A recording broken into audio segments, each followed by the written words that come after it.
did beat etty 18-6 on toxicity. But let's get into the game right now, guys, because they are playing here on map number 2. It's Airwalk, and etty is in the lead. So please switch the scene so we can see this match. And etty is actually picking up one more frag here. It is 3-1 now. And DDK, tell us what on earth is going on. Yeah, I've got to say quickly though, a bit of an instruction behind etty. We saw him previously do an incredible performance against FACEIT, really showing us he has huge potential. Can he solidify that potential by showing, look, I can beat Pavel? Here's Pavel though at the red area defending, but Pavel is 4 frags behind right now, and etty has the superior stack. He's going to be defending this mega health, but can he successfully do so as Pavel is there trying to deter him from that pickup? But I don't know if Pavel can do much with just those rockets. He's doing everything he can. Here comes etty around the corner, maybe not, as he tries to find the ever-elusive Pavel. Yeah, he's run out of a lightning gun, which is going to be a little bit annoying for him, but red armor being up. etty hitting a solid rail, needs to get away before that next rail comes into place. 74 HP, get above the 80 HP threshold, and a clean red armor pickup. So it's all going well for him at the moment. Pavel is landing some absolutely sick rails at the moment, which is really slowing down etty and building up his frag lead even more. But are you surprised? It's Pavel. Yeah, I'm not surprised yet. I mean, Pavel has a lot of opportunities to come back into this one. At the start of the games, you always have these start spawns that can really go either way, but over the course of the match, that's when the real skill, the true skill of the players really starts to show as Pavel gets to make more decisions, better decisions in a lot of spaces around the kind of 4 to 10 minute mark. You'll see that kind of slowly go in his favor, and here comes Pavel though, chasing etty as etty's got only 30 health. Pavel surely gets the frag with his lightning gun as he's spamming that corner. Surely etty's going to appear. Oh, well, there it is. The final salve to kill etty was did in fact connect there to get that frag, and 2 frag is a yeah. So why don't you talk for me, because clearly I'm unable to right now. Well, Pavel had a choice to make there. He decided that he's going to go for the mega, and he's going to give away that red to etty. Etty picked it up, took a little bit of damage, and Pavel is here, stacking up absolutely massively. Some great rockets from etty. Pavel going to finish it off with an air rocket, and it is only 1 difference. The LG almost finishing it off. And etty just about gets away. He dives in, trying to say, I want to hit a direct rocket. But Pavel is going to be able to tie the game up 5-5. He does indeed. Here comes etty. There's a challenge for that red. He's going to actually escape there, though, and Pavel's going to get that. But so annoying is etty's being so annoying, just everywhere. Dealing damage. Oh, but look at that rocket. It's going to actually straight into that one. And look at the combo there to get that excellent award as Pavel rocket jumps up, gets that position onto that red, that unexpected angle for etty, and etty's going to meet his shaft, meet his maker once again in Pavel, as Pavel is now in the lead. Yeah, I mean, not a bad lead at all. etty claiming lag. I wonder if we're going to see maybe a timeout. Maybe not. What I want to see from etty is some more rail game going on, because I've played him in the past, and what I got angry, I've never really raged more in my life. etty's rail can be absolutely crazy, so he should really abuse that when he can. He's trying to get up for mega. He is going to make it on there, still needing to deliver a little bit more damage to the Russian. And Pavel is in position for this red armor. That positioning there let his opponent take the mega health, but his positioning was so good it enabled him to have this easy stream of lightning gun that just completely negated that pickup and really leaves Pavel in a much better position than his opponent etty. But if etty, as you said, can string together those rails, as he's been known to do, he is going to be able to equalize the situation and make a challenge as both items, major items, are spawning in exactly the same amount of time, in 5 seconds time. And here's etty trying to defend, but yeah, that position is not too good, and being early is not too good there as Pavel deals the damage and then falls back. So Pavel coming out in that situation massively ahead. Yeah, and the stack as well shows it.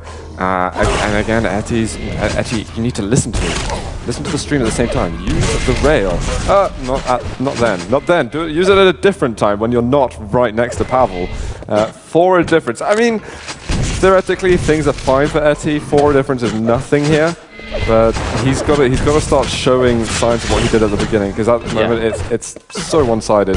Yeah, exactly. It's only 4 frags, but still Pavel is showing no signs of stopping, and etty's showing no signs of really doing anything that's going to help him, because right now, whatever Pavel's doing, whatever strategy he's using right now, exactly, it's just working against etty. And even if etty slows it down, he's still finding himself in these situations where he's behind again and again in all of these decisions. And Pavel is so stacked that you never want to let your opponent get this stacked. Pavel could just walk right over to the other side of the map if he wanted to. It doesn't matter, and pressure etty. But he's being kind of kind right now, not going too hardcore with pressure as items are spawning. But the Mega in 5 seconds, this could be etty's chance to deal some damage, to maybe steal away an item. Yeah, I mean, Pavel's actually looks like he's going fairly easy on him. He's really just holding position. He's not being too aggressive. He's not taking loads of risks. We're going to see rail for rail there between the two players. And a couple of rock. Oh, there's a very nice shot there by etty. If he can string together one more, he'd really put himself in a much better situation. There's one. That fake rocket jump, or maybe failed rocket jump, confused the crap out of Pavel there. I had no idea where etty was. Etty actually landing a lot of damage because of it, so maybe etty needs to do more of that. As he does retreat back to that yellow area, picks that item up, gets that 25, is going to replenish a little bit, and he's got the Mega to worry about now. But Pavel, this looks like the first opportunity that etty really has in the last few minutes to get the frags back, but he's done well keeping the score low so far, and does actually end up picking up the Mega and gets a rail on Pavel on those stairs. He's going to push up, he's going to be really aggressive, he knows he needs to frag, but he took so much damage, he can't commit. Oh, that's really nasty. That full rocket totally slowed down all of etty's momentum. He should have been able to get in there without taking the rocket and getting the frag as well. That was his situation to win. Pablo is sitting down here on Mega as if it's about to spawn, or maybe he's just trying to hold position for etty. But again, if we don't see etty getting himself another opportunity like that in the next minute and a half, then it is going to be a seriously difficult game for him to win. It will be, and here comes etty aggressive up the stairs, and Pavel LG to LG. Is Pavel going to be able to finish him off? No, Pavel goes absolutely mental, misses that rocket, and actually just gives up on life as he aims at the floor, and here etty gets another follow-up frag. Good stuff from etty here. Only 2 frags of difference now. Etty, after we were saying it's not looking good for you, he actually worked his way back, and in whatever he's doing now is working, because he is so close now to equalizing this game and taking it through to Pavel. And Pavel, as we saw there, looked a bit mentally stressed. I just thought that was a little bit weird, because if he switched to machine gun, then etty was pretty low. He still could have done something, yet he decided to kill himself. Let's get it over and done with quick, and I'll get over to the other side of the map. Etty now picking up his second red since his last spawn, and he's got a really good stack now. Let's get some direct rockets on the go, put some more pressure on the Russian. Oh, that was a chance there. Yeah. A chance missed. Don't want to fluff moments like that. To a difference though, it is definitely... It's not often you see Pavel's back. Like, like you never see Pavel's back. But there he did, and unfortunately he didn't get anything from it, but yeah. You go into the wrong item, etty. There's red already up, but now Mega being up. It's going to be a tough situation. Oh, he misses Oh my it. god. Again, in the last minute, you do not want to do that, and he's missing more rails. But the stack is still in his favor. Okay, that's one positive thing we can draw from this. And there, finally a rail we're gonna get from him. We're gonna need to see a bit more damage, and we're gonna need to see it very soon. Gotta go for it. Yeah, let's see if is he really gonna chase. He's going through the teleporter. The LG is gonna meet him. He's got time to get red, I think, but he really wants this frag. There's a typical bait there through that teleporter, and etty falling for it, but can he make amends? No, he can't make amends, as he does in fact die to Pavel. Pavel hitting a rail off the spawn, and the little rocket jump, actually, that worked out pretty well for etty there, pushing him on just barely onto that Mega. He's going to pick it up, but he's got 20 seconds to make 3 frags to equalize this one. Is it going to happen? I'm not so sure. Yeah, Pavel just managed to get himself on red armor. We've just got just about 10 seconds, 5 seconds per respawn, and even another frag anyway. This game is going to be GG, ladies and gentlemen, and Pavel is going to take down etty 2 maps to 0. Fantastic stuff, though. That was well played by etty. That was a really, a very good performance by him, holding on so tightly to that game. But I mean, of course, Pavel, he did just win the last FACEIT Sunday Cup. He has been near the top of the duel scene for the last couple of years. I'd say it's fairly expected that he would come out on top. Yeah, definitely. But etty, it really surprised me. They're coming back, because I thought that he was a goner. I thought he was done for after that opening. It was very typical, because they used, if you played a map like hundreds and hundreds of times and your aim and movement are good enough, the first minute or 2 minutes can often be scripted, especially if you get the best spawn. So that's like to build upon the point that I made in the game. Like that level of scriptedness, it kind of wears off after, because you can't make the perfect decisions for the first, for the period of like 1.5 minutes onwards. You can't make the perfect decisions, but for the first 1.5 minutes, it's usually pretty clear what will happen. And etty actually managed to come back and made a good run at it. So hopefully, I want to see more of him, because we haven't seen much from him. Yeah, but every time we do see him, he's like bringing the... Yeah, there's always something there about him. He's always offering some kind of good air. He can bring it. Yeah, absolutely. And we are actually about to find out right now what our next game is going to be. So before we go to a break, I think we're in fact going to be setting up for Ints and Twister. In fact, I really hope that is going to be the case, because that's definitely going to be one of the games of the day, I think, between a clash between two friends who really want to just kick each other in the face sometimes. It's going to be fascinating to see who's going to move forward between these two. But before we get there, we're going to take a quick break, guys. We'll be back very soon.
Welcome back, everybody. It's us. I'm DDK, and joined with me is Zoot, of course, at the FACEIT studio. We're casting Level 10 Cup. So, what's going on? Well, we did just see Etty and Pavel in their second map. We didn't manage to catch all of it. Pavel won 18-6 in the first map, which was Toxicity, and we saw a pretty tight game on Error Walk. We did indeed. And of course, I have to bring up something that's very close to my heart. I'm scared. Quite frankly, Zoot's haircut offends me. Let's be honest. It's less than optimal. That's one way to put it. What are you saying, And I need your help, guys, please. I need your help to help this guy cut his hair, because he doesn't believe it. Man. He's going to need to see like hundreds of messages on Twitter, hundreds of messages on Facebook, on ES Reality, everywhere, that his haircut sucks. I am not cutting my hair unless a shitload of people say on Facebook something about that. I am not doing it, man, because really, like, I'm getting quite accustomed to this. You guys agree with me, right?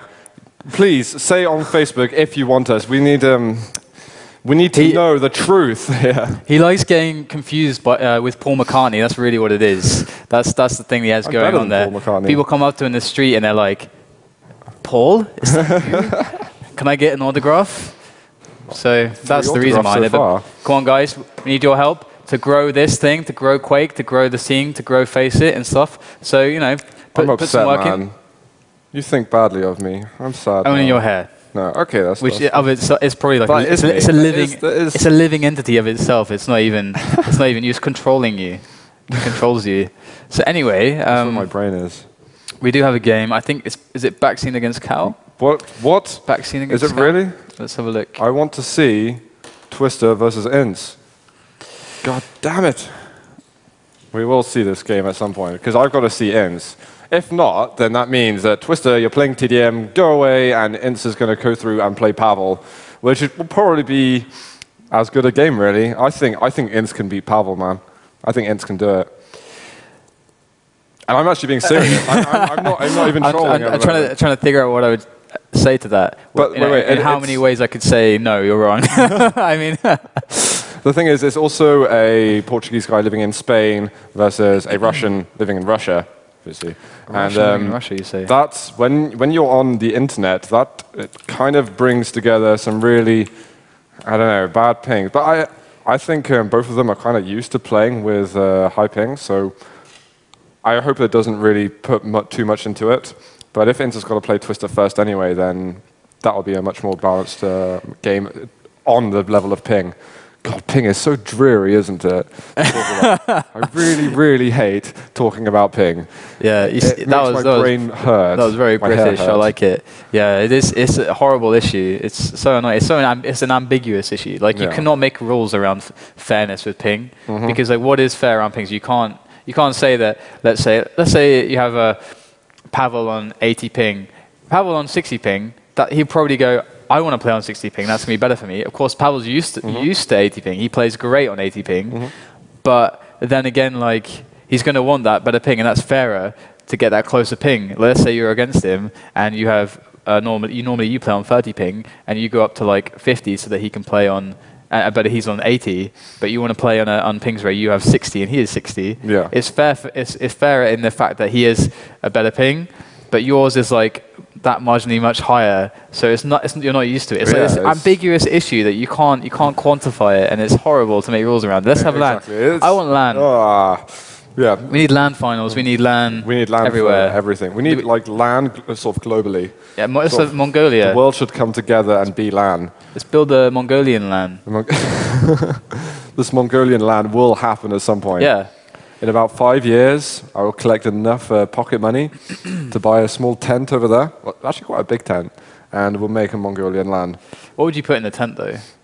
Some computers. Would you have like would it be like a massive marquee or yeah, would there be a place for karaoke? After all the gaming is done, can we relax, sit back and relax and have some karaoke? Are you saying it because it rhymes with marquee? No, I'm not. Does it rhyme? Karaoke and marquee. It does. Key. I guess so, yeah. So ¿Qué pasa? Key. Anyway, looks like they're changing servers, by the way, so we're going to have to... I think it is actually going to be Backstein versus Cal for the time being. So if you're for some reason playing Twister while we're not looking, you better win that, because I want to watch you play. No offense, Twister. I love you, and I watch you play a lot, but that's why I want to see Int, because I don't see him play a lot. So Backstein Cal, though, that's a cool matchup. Because in the best of 3 stages it's pick, then I presume Backstein's going to pick Lost World, because otherwise the world will implode. And I really don't know what Cal's going to pick. I don't know what kind of drives him in as a dual map. Do you have any idea? Any vague clue? For Cal? Yeah. I know that he plays loads of ZTN, but I don't know if he's super good there. I can get out QR ranks. I think that's a pretty fair sort of map to pick against Backstein. Probably, yeah. I wouldn't say Backstein. Is in Backstein's top 3. Okay, so Cal plays Furious Heights, Toxicity, Blood Run, and Lost World. I can see the pie chart. It's actually pretty even. It's got like normal pizza slices on the pie chart. Like I really respect a player when I see that on QL ranks, when they've got a ton of maps they played and they're all pretty even on there. It means that they really like to balance themselves a lot. In fact, for me, Cal is actually the sign of a really intelligent dueler. I think that's why he's very good. But what about Inns? Is he an intelligent jeweler? He's not. Or is he a non-intelligent jeweler, also known as he's like jeweler? Not an intelligent jeweler, but pretty awesome. I don't know. I don't want to say bad things about him, really, because he does amazing admin work for us. He admins for us. So he almost pays us to be nice about him. So we have no choice on the matter at all. But I don't know if you guys have actually played with Int. He basically goes on dual servers for about 5 hours a night. He won't necessarily be playing, but he'll be watching games being played. He'll be keeping contact with the community. He's basically with everyone all the time. So if you go onto the dual selection screen, the dual server selection screen, and you find a red server, because he's usually either playing or with people who are on red servers, then you'll be able to find him and you'll be able to talk to him or watch him humiliate himself, which is usually quite fun. I like humiliation. So, yeah, so do I. Especially the fisting pummel kind. What's the most embarrassing fact you know about a player that's not me? I don't know, man. I've got to think about it. You've got to give me an opportunity to prepare when you ask these questions. There were some odd things that happened at the Adroits LAN, which I remember. Oh, really? I don't know if I can say those things. Yeah. Well, were drugs involved? No. Not necessarily drugs, but the abuse of substances. No, it's not necessarily. Okay, not the there. abuse of, but the healthy use of substances. Like, actually, I remember Eindhoven. Some hilarious things happened there. Sparty was. Of course, it goes to Sparty.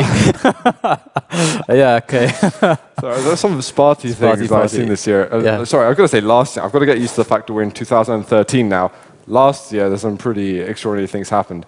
I think it's basically an advertisement for the fact that if you want to see the hilarious things happening for real, you've got to be at LAN. For reals, yo. Yeah, I mean, like, I'm tired of having these sign-ups for LAN, and then people drop out in the end, and then we get some kind of half-assed substitutes who really, they play Quake sometimes, they're fairly good and have about 1400 ELO, but it's not really ideal. Basically just get everyone to LAN. Surely there'll be some good players there, and it really does bring on the hilarious events for themselves, because LAN is so. Last year was my first LAN in March, I think. And for me, I was like, why on earth have I not been doing this since the age of 14? Because it's been an incredible experience for me. And if you're at a Quake LAN, you'll probably run into Memento Mori. Yeah. And he's awesome. Mm-hmm. He's like the coolest guy. I wish I could say all my stories, but no, he's at LANs all the time, and he's a great guy. So many people to talk to, like all these guys that on ES Reality. These are the most popular people on ES Reality, which is like a poll which I dread every time it comes, like all the weekly awards. But you can meet all these awesome people there, and you very much should do that. Have we got any clue on what these guys are picking as maps? I don't know. I think we do. Yeah, I'll tell them. I think we're ready. I don't know what the maps are, but we've got Silence coming up first. So we haven't seen Silence today already. We're going to get into that right now, guys. So this is Cal versus Backstein, map number 1. I am going to click the button, and Backstein is going to be player number 1. And the thing is, he's got an opportunity now to take red armor, but he's deciding he's going to push to be aggressive just to try and throw off his enemy. But firing that LG is kind of going to, send a signal to his opponent that, okay, that's where he decides red armor, rocket, get the weapons, get all the standard things done, and it's going to bring us Look at him. He's being sneaky. He's trying to be sneaky as Backstein, but unfortunately, Cow is not going to let it happen. He's not going to let that trap happen. And Backstein's not going to get any sneaky damage in. Unfortunately, though, Backstein will still be trying to be sneaky. We want to see plus forward action. Here comes the Mega, though. Cal picks that up. Backstein unable to deal any damage to Cal. As Cal does so, Cal gets a good challenge onto this red, picks it up. Backstein has to fall back, does get the fadeaway rail, but look, 8 HP. Health points are left remaining for Backstein. The problem is now that he has nothing left. And here comes Cal. And the other problem is a rocket to the face, as Backstein does actually get taken down there with 1 frag in the lead now. And Cal looks like he's on a tremendous start. Yeah, I mean, look at this stack here that he's got going for him. This is really pretty impressive. And now that he's going to get this red armor, he might be able to get over to Mega. Backstein can steal this, but he'd either have to rocket jump away or take a load of damage, as we just saw. Lightning guns exchanged, but the rocket from Backstein was absolutely spectacular. And it's really going to help him out in these following situations. Sorry, I just have to hold everything I just said, because that dodge from Cal was extremely impressive. Yes, pretty good. And there goes down Backstein again. Cal rushing towards the red armor, going to pick it up. Cal looking on form right now on Silence. He is a nun. Silence is his nature. He's a nun. He is, of course, going to challenge for this Mega. Well, he's going to pick up this Mega, but here comes Backstein with the challenge. Backstein in a very bad position, taking that lot of rocket damage, and the shaft will finish him off. So problems now for Backstein. 3-0 is the score line. That's definitely an issue that he needs to rectify. Oh, look at that little engagement. That was a good trap by Backstein. He waited there with the shaft. He waited with the machine gun out so that he wouldn't let Cal know that he was there. He wouldn't hear that buzz of the lightning gun, and boom, there it is. Good insight. What is these shots that's going on? Is this a direct rocket? It came out of absolutely nowhere, and Backstein's suddenly fleeing for his life, going, oh crap. I'm not as confident as I was just a moment ago. Cal dropping down on Mega Health. He's going to be able to pick. No, he's not. Backstein just gets that last cell of shaft right in the end, and he's going to be able to bring it to a 1 frag game. Red armor is for the pole. Backstein trying to make some attack from below, but he's this is a very difficult position because you can get out of angle quite easily there. With LG trying to come out, the rail connects. It is a tight game. That was so quick. I mean, he was behind, and now he suddenly isn't. He is going for it. Backstein, he is with the comeback. A small comeback it may be, but a comeback it is nevertheless. And moving towards this mega. It's going to spawn soon. Cal's there to defend it, shooting rockets, and there's... Oh, Backstein has got him trapped, but now Cal is left that area, gets out for free, and Backstein is left with nothing but an early grave as Cal runs around over his corpse. Oh, but Backstein with a pummel. This is perfect. A nice little handshake there with that pummel, and Cal is going to get the frag, but he took 50 damage for it. I don't know if that was a worthwhile trade from Backstein, but Cal is running in control now. Can Backstein do it again? Can he come back again from behind? It remains to be seen. I mean, you know what I've just noticed is that at the top left, we've got this scoreboard going on, and there's a DX hyphen, and both of them have it. So this leads me to believe that both the players know each other pretty well, and I feel kind of bad that I didn't notice this already. But I can imagine we're going to see some interesting games between these two. Maybe Cal just like got that bug where he stole the clan tag. I don't know, because Matrox and Backstein are in... Fix that bug. I know that Matrox and Backstein are in the same clan, and Matrox is Polish, and so is Cal. That's true. So it's very possible that they're in the same team. And Cal dropping down, trying to get some damage off. He's actually going to Mega first. He's going to be waiting a little bit of time. And now he looks like he's panicking a little bit. Not sure what to go for. Backstein's got an opportunity here, but some great LG by the pole is going to carry him forward and put another 3 frag difference between the two players. Backstein with the rockets, though, a little bit dangerous here. Cal's going to have to be very careful. He does get onto red armor successfully, and a great rail. 4 frags of difference. It is the biggest frag difference we've seen so far in silence between these two. Yeah, and Cal is the guy we are looking at right now, and look at him running around with that rocket, with that rail, trying to see and get, he's trying to get whatever he can right now, trying to cut off the position of Backstein there. He does find Backstein there with the LG. Good choice of weapon. Gets the frag and the green armor, and he's going to pick up this mega and also run over to that red. It should be, Backstein's going to get caught on the jump pad as the rocket pushes him back. The rocket jump is not good from Backstein, and there's the shaft to finish him off. Cal, excellent work. He's showing some tremendous form on this opening map. Silence. Oh yeah, this is some really good work by Cal. I thought Backstein was one of the top silence players at the moment. It definitely seems like Cal has been doing his homework. He's been studying Backstein's gameplay, and he is really exploiting it at the moment. And I was just about to say, there's almost an error going on that there was before. Mega before red, mixing the two times a bit. Backstein's going to be able to pick up one major item. Cal's going to split off to the other one. But I think Cal slowed down his momentum a little bit there, just with a little timing error. Definitely because Cal's sneaking around the corner. Can he find Backstein there? Backstein goes to the jump pad. Cal missed opportunity as Backstein does fly across the top of the map towards the red armor area. He's got position there now, and now Cal has to battle his way to the red armor, and he does in fact succeed with that railgun. Such surgical precision from the Polish player there with that railgun. Gets the red armor, and now he's got the mega to worry about. Backstein's going to be on form though, on top of that mega. Can he survive?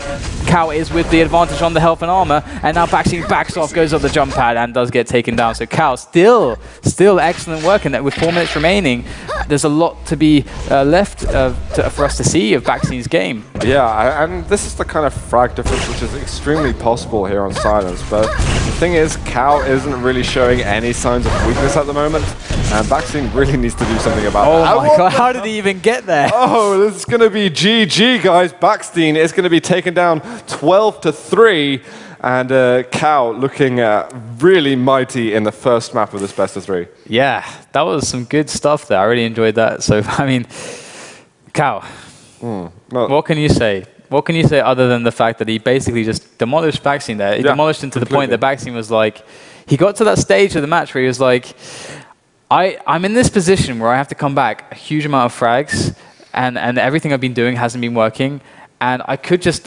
forfeit. Yeah. And I could just go, okay, easy way out. Clean the slate. clean the slate. I don't want to be in this mindset. I don't want to be in this headspace. Let's move on to the next map. And he brought, to Cal's credit, he brought Backstein to that position. Yeah. And that's awesome stuff to see. Can Backstein on his map Toxicity, of course, this has to be his map, surely. I hope it is Toxicity and we're not going to see a Corvette on, because this would be a really cool for Backstein to play. And actually, guys, we're going to be ready up really quick. I wanted to talk about the last map a little bit more. Okay, Backstein went to Spectator, so... Okay. I mean, very quickly, it was a pretty intense map there, and Cal taking him out, you know, it would have required full concentration if Backstein was to take it through, and maybe he's just feeling a little bit hasty with his actions.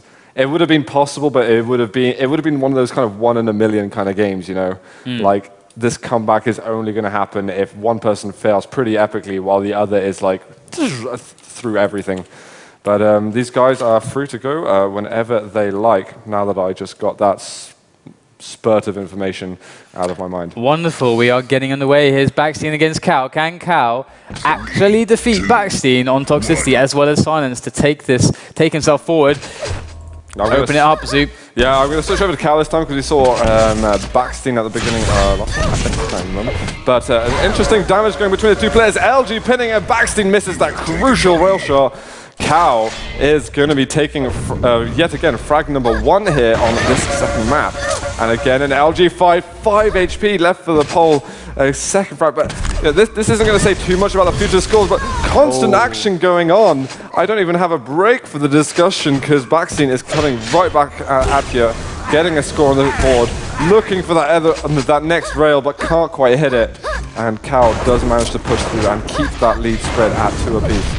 And there is Cal on that Mega. He's waiting for it. Backstein's going to get there before it spawns. And it is a trade of frags. And the Mega just spawns. And there's no one there to take it. Cal gets the better spawn and is able to get there quicker. And now Backstein is in the position at the railgun. And Cal is going to pick up that LG. He's going to have got a lot of weapons to attack this red area with. But he's going to be too slow, as Backstein has picked that up already. And Cal, operating from these low areas, is going to take away that yellow and try and find himself some position on the next big item. What is the next big item? It's going to be both the yellow and the red here. So there is Cal just waiting for Backstein. Can he find him? There comes Backstein, and unfortunately Cal is going to get knocked into that acid, but can he escape the situation? A quick rocket jump will remedy that for him. That was an interesting move, very quick play. He did not want to hang around for that red. I really approve of that because he just took no extra damage before the major items.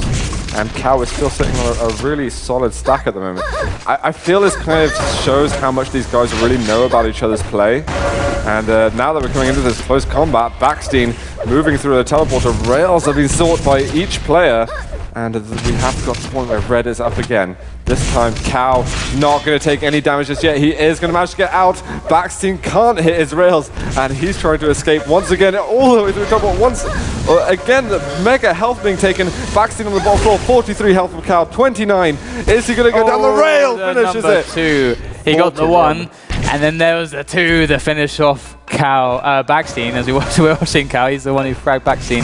Backstein's in a lot of trouble right now. He's suddenly finding this wall that is Cal that he's running up against. Cal racking up another frag again off the spawn, is managing to keep his momentum going. And there's Backstein again. Can Cal do it once more? Oh, there is Backstein with the LG to LG. Cal is fighting from a better position and will take out Backstein. 16 health remains, but after that mega, which they are fighting for, Cal is feeling wonderful, able to push towards this red now.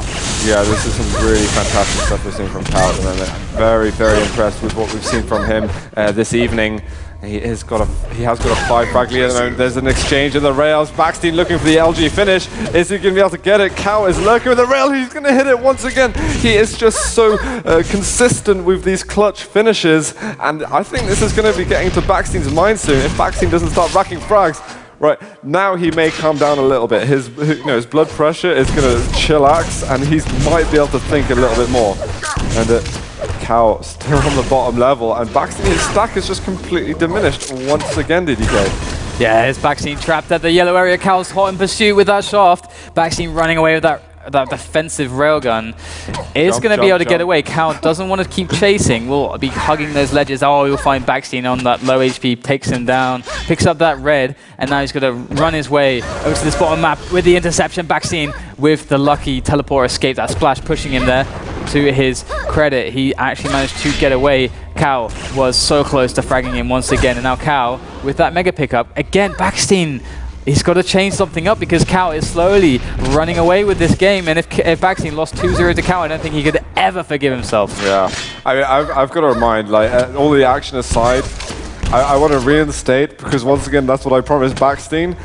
He has changed his mouse settings a bit, so if you're surprised... Oh, come on, man, don't bring that out. If you're surprised at the results, I've just got to say it, for the sake of my Dutch friend, I'm just going to put it out there. But that's not to take anything away from Cal, because at the moment he's playing an absolutely fantastic game. He did on Silence, and he is right now doing that on Toxicity. We saw a couple of rails there from Backstein, but not enough to whittle Cal down, well, to his 0 HP. And at the moment we're watching the poll currently taking it away here in the second map. Indeed, here comes Cal with the LG. Not going to like that opening engagement. Going to fall back towards that 50 HP, that red positioning. And here comes Backstein on that LG, on that rail with the LG out. LG to LG, Cal not liking this now. 12 HP remaining, has to back away. Now Backstein has a chance to try and get a frag, but 37 health, there it is, there's the rail to finish him off, and Cal suddenly going to get challenged again once off of this spawn with Backstein with those rockets. Himself, he is so low, and there's the rail switch, going to finish off Cal. That was a really important frag now, as he was able to pick up the 50 and try to continue his momentum as this mega is spawning, but there is Cal, going to pick that up, and now Backstein's finding himself in a hard position. He hits the rail, and now he has to get the pressure on red, or it's all over for him, and there is the pressure. Is he going to get the damage out of it? Here it remains to be seen, and there's Cal moving up to that LG area. Is going to be escape for now, but Backstein with the positioning is going to be trying to use it as best as possible to get all those angles to get that damage out. But the thing is, Backstein is really quick getting the items, but Cal is even quicker, and that's what's really impressive. Backstein looks like he's, he looks, yeah, I'm going to get this mega health now, and then Cal's right in front of him. We're going to see the LG dropping down from Cal as he brings one more frag off the spawn. Yet another double digits we are seeing for the Polish player. And he looks like the yellow armor. Is he going to be spawning up there? That is the only available armor at the moment, and Backstein is desperate for it.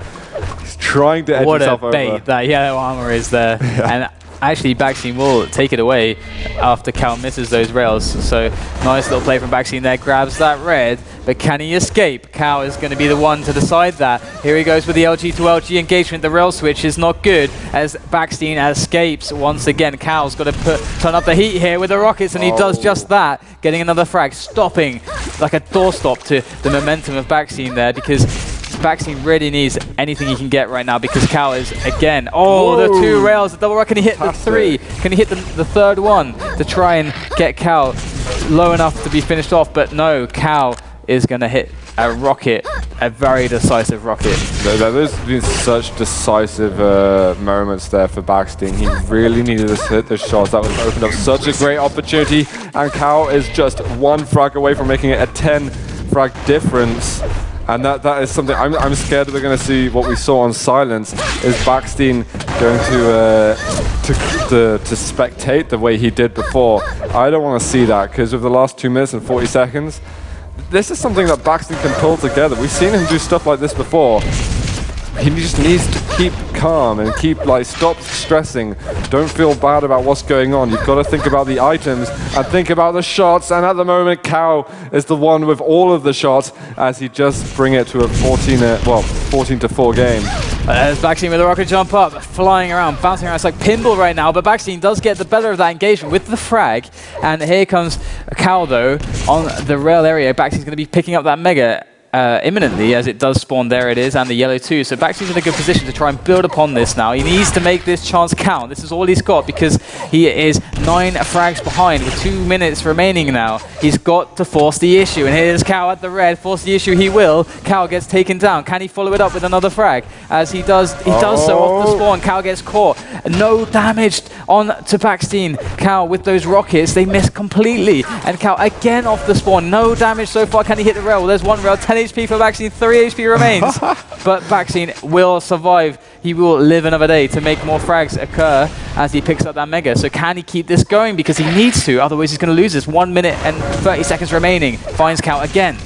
This is really nice so far from Baxton. He even manages to hit that tight angle rail. He's looking for Cal to go through the teleporter. He even hits that one. What the hell? But through the teleporter, Cal manages to hit the rocket. Some absolutely insane shots we're seeing from both of the players at the moment. 40 collective health and armor for Cal at the moment. Baxton needs to get a frag, but that's going to be it. Cal shoots one more, makes it 16-8. It's going to be GG DDK 2-0 to Cal. Wow, Cal really showing some form there, really showing that he would step it up against Baxine. Okay, of course, you know, I was saying, oh, come on, when you were mentioning the Baxine, you know, new setup. Yeah. But to, you know, Baxine did lose there legitimately. You know, whatever you can say, he did lose legitimately there. And, you know, we can say, you know, Baxine come back on Thursday when we've got the next level 10 cup, prove your worth to everyone, win more. When he's used to his setup. When he's exactly, used to when he's used to it, whatever he needs to do it for the next level 10 cup on Thursday or the Sunday cup on this next Sunday. But Cal, it's all about Cal right now, as he did take that game down. Fantastic. And that's a good result that I don't think many predicted. And Baxine's going to have to go back and think, wow, I lost to Cal there. Don't think anyone expected that. And where is he going to go from here? No, I'm quite surprised at that. I thought Baxton was telling me, oh, he's made some sense changes. And again, it's like the third time I brought it up. But I was like, it's not really going to make much of a difference, you know. I was like, he told me before he signed up, I was like, meh, I thought nothing of it.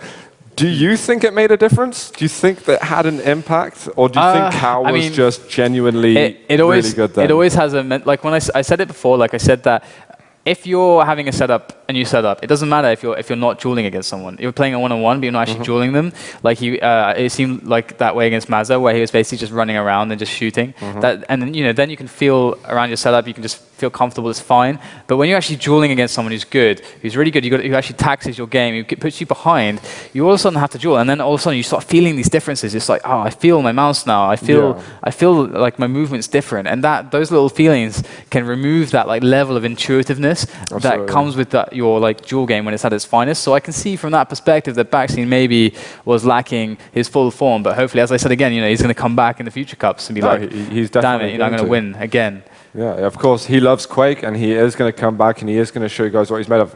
He made himself a decent fan base. I'm pretty sure he doesn't want to lose it. Baxine is awesome. Yeah. But yeah, we're going to go to a quick break, guys, and then we'll see you after the break with more Quake action from the I almost said the Sunday. Half of you saying Sunday, but we'll be right back with this Tuesday Level 10 Cup with more action from the FACEIT studio. See you soon.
Welcome back, guys, to the FACEIT show. We are here with the daily Quake Live Duel Cup level 10.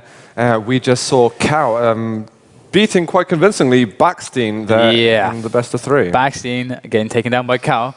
I hope to see that this is going to bring some fire to Backstein. That he's going to because I think Backstein, he won 2 FACEIT Cups. He's got to be thinking that I've got to show people that I'm on top still. Because you can't. I mean, like we were saying before, there are a lot of these players that they're on the cusp of greatness. All these players they're not Kilson, they're not. I think Demon's pushing that now, but they're not like Cypher, they're not Avec, they're not Kula, they're not all these really big names, and they're big names for a reason. It's because they win tournaments. Yeah. And I feel like we've got that range of players just below that. Just getting there, just so and Cal's in that. But Backstein before was in the top tier, so you can't really lose to someone who's in that kind of lower kind of tier, the not tournament winner kind of category of player just yet.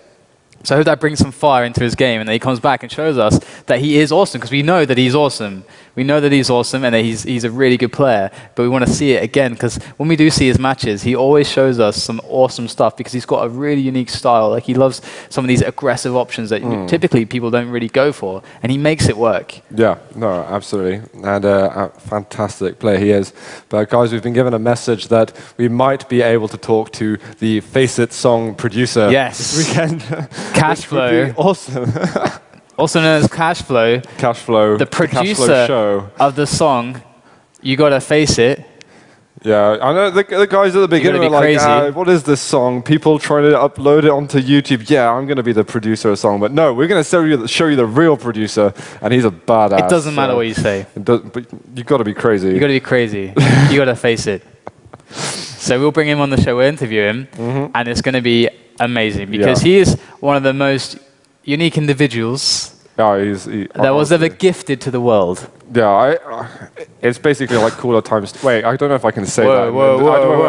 Don't bring Cooler into this. Come on, that's not fair. But still, we'll bring Cashflow on. You guys will meet him, we'll interview him, and you'll get a sense for who he is. He created the FACEIT song.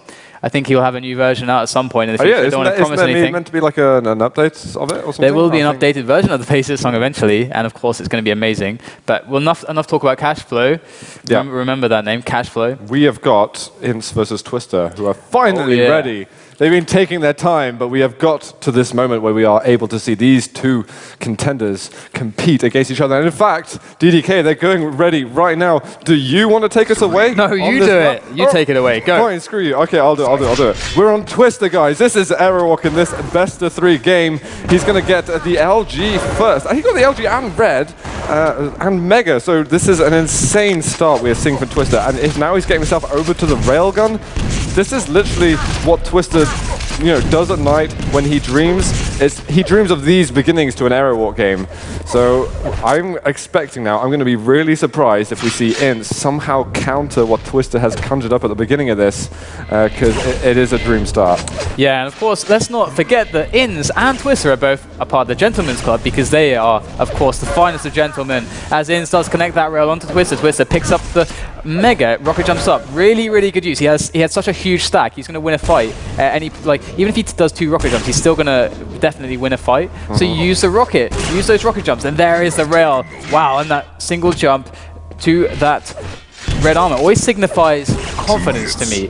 Absolute confidence, because it's not an easy jump. And there, these back-to-back rails. There's Twister. There's the Twister we love, the Twister we know. Can Ince actually bring this back, though? I mean, we have a Mega and a Red spawning soon. Twister's going to take up this position around this rail area, this rail teleporter, to deal damage as much as possible, because he can always fall back onto the Mega and the green armor. We always say that because it's such a good play. And look, there we go. Ince went for that Mega that he couldn't possibly win from Twister, and now gives Twister the Red as well. So that's not a good good switch for Ince to take, as he does go forward into this match. That Red's still on the stand as we say that, though.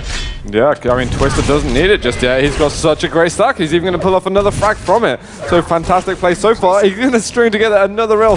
Ince is going to be crippled, but a great dodge through the door. But it's not going to be enough, surely, for this encounter. What? Twister's just letting him go. He's like, I crippled you, so you're going to be probably doing nothing for a while. But look, that was like 1 or 2 cells. Ince had nothing just there. Hey man, we said this before. We were like, come on. The first minute and a half of duels can be kind of scripted, can be kind of like whoever gets the better start. They're going to have, of course, the better opening of the game. And, you know, 6 frags is a pretty freaking good opening from Twister right now. But can Inns be like, all right, okay, I'm pretty good at this game as well. I'm going to bring the scoreline back now that we're moving past the beginning of the game, because the beginning of the game, the variables, of course, the decisions you make are quite similar, but then it gets more and more convoluted, more complicated as things go on. More and more decisions, more things that you have to do as the game goes on. So can Inns bring it back? Can he show his skill? Twister picks up the red though, and we've got the mega pickup from Inns. So Inns now, with a decent stack, 50 armor and a mega to work with, can he actually bring this to Twister? Yeah, I mean, this is exactly what he needed. Red and Mega to clash. They're actually going to have a fight here, and Inns is going to take it away. Wow, what a sudden burst of energy with those rockets. And suddenly, I think he even hit a direct there. He spun his mouse 360 degrees, but he's not going to be able to follow up.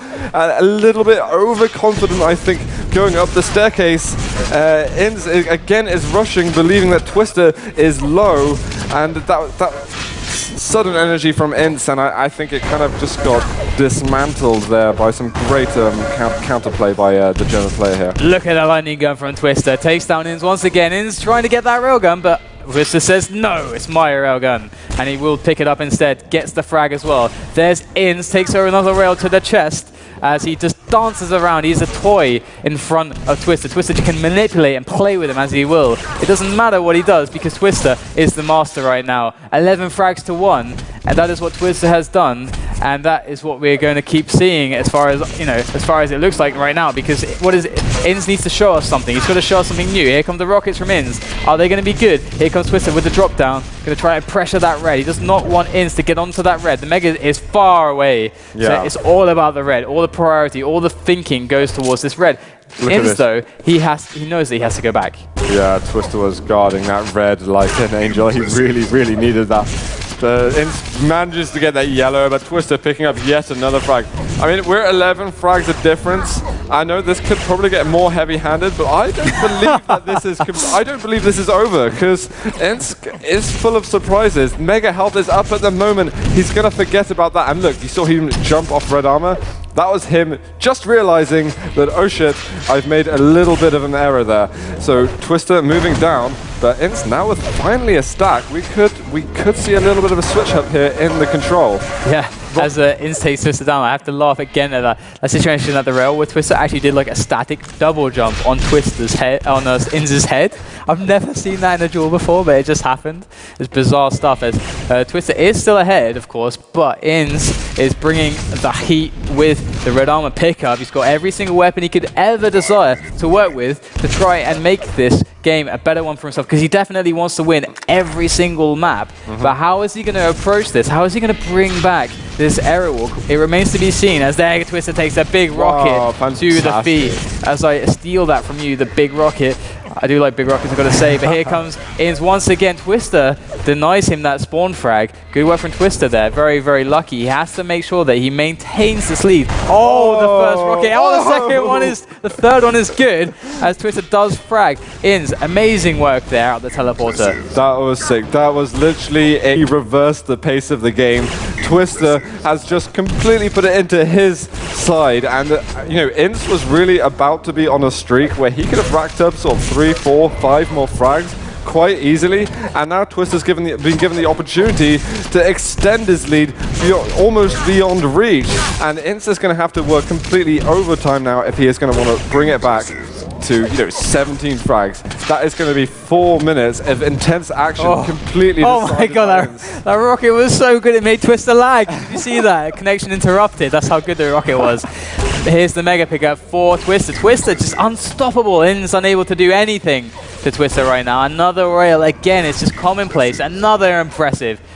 Oh my god, the game is just giving Twister so many accolades. DDK, look, this is Twister hitting his rails, and this is the kind of game he can bring when he's hitting his rails. This is absolutely immense from him. We're seeing 11 impressive so far. That is nothing but a railgun from Twister. There's a miss though, putting it down to 57%, not quite as good as 58%, but nevertheless, he's going to keep pursuing Inns here. Inns around that corner. Oh wow, Inns does make a return on the frags, and with 3 minutes left, actually, this scoreline, although it looks huge on Airwalk, if Inns goes absolutely mental, it is possible, but Inns is going to have to be incredible. He's going to have to hit everything. He's going to have to improve this 35% rail, this 33% LG. And there's one more frag. He's got 15 health remaining. And this is a good opportunity for Twister to say, here you go, it's my momentum. You're not allowed to take it. Yeah, I mean, I really, really want Inns to bring it back, and I know it is possible, but at the moment, you gotta say, Twister is really on fire. He is seriously kicking a lot of ass, and Twister, you know, he's gonna have to keep making these shots. 22 health at the moment.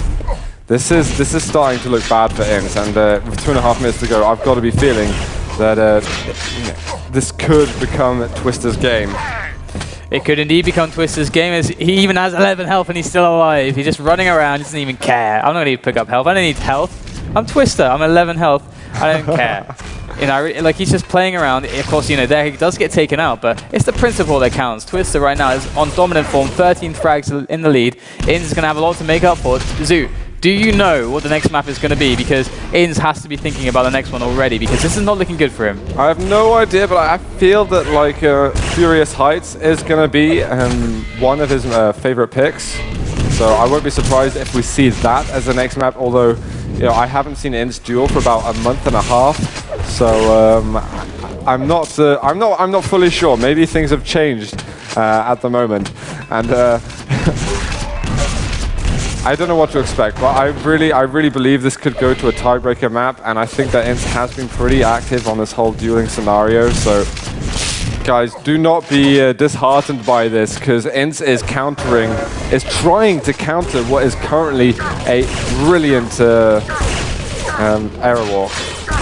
Indeed, did you just hear something that? I heard nothing. All I hear is the impressives, the excellence that are coming out from the perspective of Twister right now, because it's been a while since we've seen Twister just go crazy and just be like, all right, this is my shit. This is Aerial. This is my railgun. Look at it in all this majesty, all this glory. This is the first time we've really seen it in a while. DK, I've got to interrupt you. Okay. I just heard some really awful news, which is going to totally ruin what both of us have just said. Okay. I think this is the second map. Oh, the second map. So yeah, and how did the first map go? That's exactly. How did the first map go? Just give it to me. Just give it to me.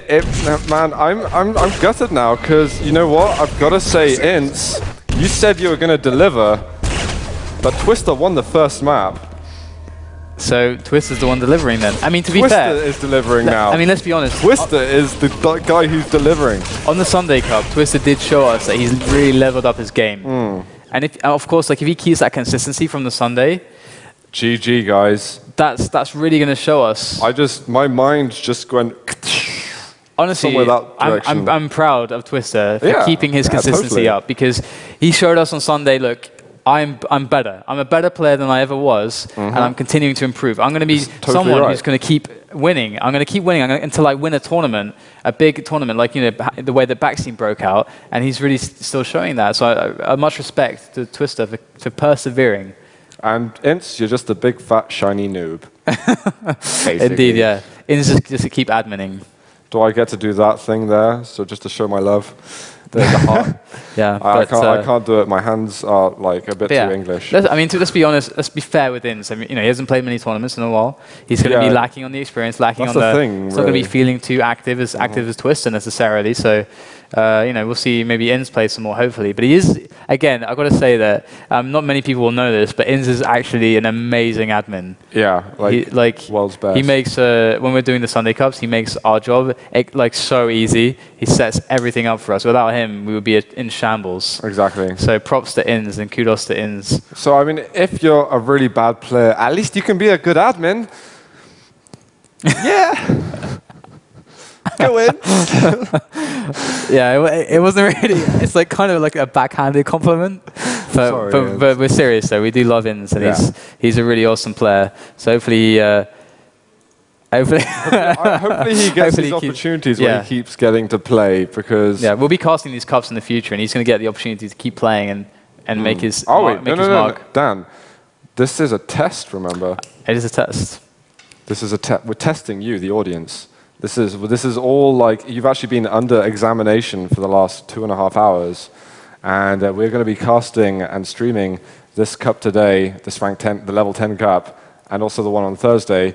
We're going to see how it goes. We're going to see what happens, and we're going to see like what's going to happen with the daily cups next week. So if you guys really want to see some more Quake midweek from FACEIT, then please show us your support. Show us how much you really fucking want us.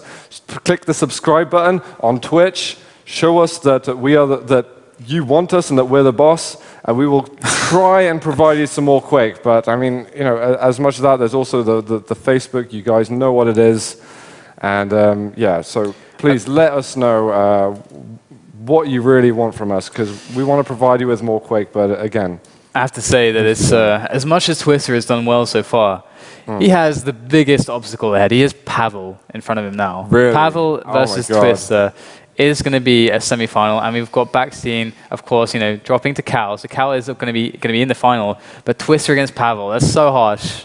But I mean, this is really the biggest test for Twister. One of the biggest possible tests you could have, short of, you know, having Cypher or Evil. Pavel is of that caliber. So I'm looking forward to this because, you know, the way we've been looking at Twister so far, even when he's not hitting his shots, he's still looking really good.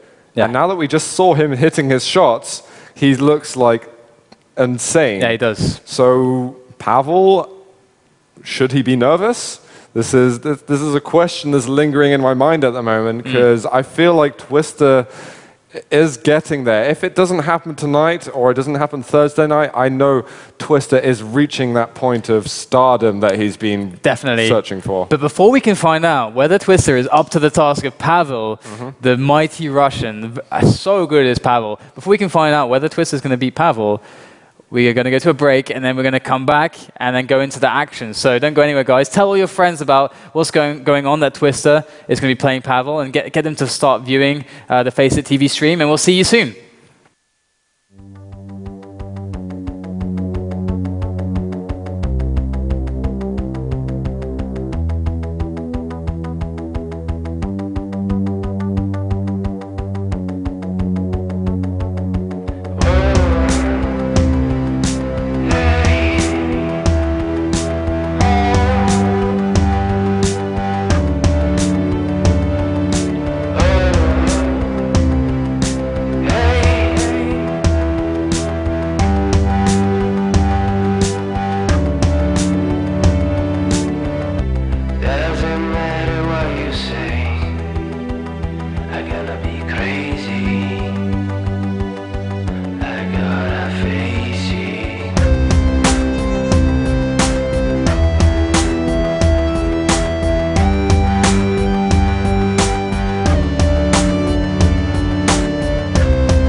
Cyclops inbound.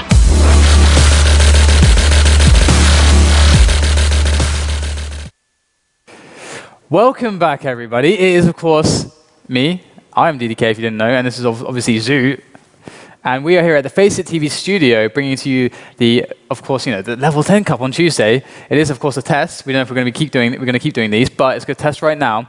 And right now, we've had some incredible action. Cal took out Backseat 2-0 in one semi-final. Cal is waiting in the final. Yeah, he's when would you ever have thought that you would hear someone say that? Cal waiting in the final. I haven't heard this for ages. I mean, I know ages. Ever? Ever, yes, exactly. I know he's made it in like the top 8 a lot of times in the Sunday Cup. We might not be able to glorify those moments as we have done before, because lots of quarters go on and stuff like that. But he's currently waiting for either Pavel or Twister to join him in the finals. So this is the game that we're going on to next. Pavel and Twister, and just a bit of background. Pavel, of course, an absolute monster with a bunch of Sunday Cup wins to his name. He is someone that, I mean, he is very, very close to Evil in skill level, Evil the best. I mean, right now Pavel is the second best player in Russia. Kula doesn't count because he's not playing anymore. But the game is getting underway, so let's get into this. Pavel versus Twister, the semi-final to decide who will play against Cal in the final of this Tuesday Cup, Level 10 Cup. Take it away, Zoo. Right, I really want to watch Twister at the moment because he was pretty awesome last map round. He does get that kind of top area. He's got Plasma, LG, and let's see if he can pull anything out of it. It seems, according to the time... Oh, okay, there's Red. I was going to say, according to the item timers, Red wasn't taken till very late. So this isn't really your conventional blood run start. So we might see something slightly unusual here. But again, we've got the German Twister here. He's going against Pavel on blood run. This is going to be difficult for him. It will be difficult, for sure. I mean, Pavel, we know him. I always say this. We know Pavel for really, really strong defensive play. And I'm really keen to just say that if Pavel gets the lead, then it's extremely difficult. He's very likely to win the game. That's what you said before. Exactly. It's very difficult for his opponent. Extremely difficult because Pavel defensively is a mastermind. He really, really knows how to play a leader here. Is Twister, though, getting caught out by Pavel. Pavel is going to force him to back off there. And as Mega and Red are spawning, Twister's got a lot of decisions to make, and some of them could end up in his death as Pavel is around there, lurking around there. Yeah, Twister managing to keep his life for a little bit here by this grenade launcher. Looking to see some angle, trying to hit something from his Russian counterpart, but nothing going on up there. Deciding, I'm going to go chill out up this top area, head down towards LG straight away. Maybe, he should possibly know that Red is up soon. Is he going to be able to deliver any damage from this side? There's a rail, but it is countered and sent back to him. Mega is up in a couple of seconds. And Twister right now, I mean, it's pretty evident for myself, DDK, you guys, he's on the back foot. We've just seen a load of major items taken by Pavel, and I'm seeing a connection interrupted at the moment. I'm quite glad. Twister continuing on regardless, though. Yeah, I'm glad that didn't happen in the middle of a big fight. That would have been very bad. There we go, Pavel picking up that red armor, dropping down, and making his way onto that rocket area. I mean, this is an area that, if you're out of control, you often spend a lot of time around here. It's either here or the plasma gun. And Pavel now, after picking up that yellow, you know, he's just going to pick up this Mega. He's got pretty much everything he needs. He's a typical guy in control on Blood Run. And right now, he's really just playing the war of attrition, cat and mouse, with Twister. It's kind of on Twister in some senses to go to Pavel and try and deal damage to him or try to remove Pavel from positioning when items are spawning. But it's not something that he's able to, so far, accomplish. And Pavel is actually going to... Oh, that's a nice rocket jump. I've never seen this trap done before in that way. Pavel actually... This is really, really intelligent. Really relying upon Twister, basically thinking, I don't have anything. The only thing that's guaranteed to me is that plasma yellow. And that could have been an amazing trap, but unfortunately for Pavel, Twister chose the other yellow, and that's... I'm really sad that didn't work, because that was very smart. Yeah, I feel like, you know, Twister was almost fortunate not to fall for that, but he did decide to be on the other side of the map. He doesn't get hit by the rail, and he manages to get that red completely clean.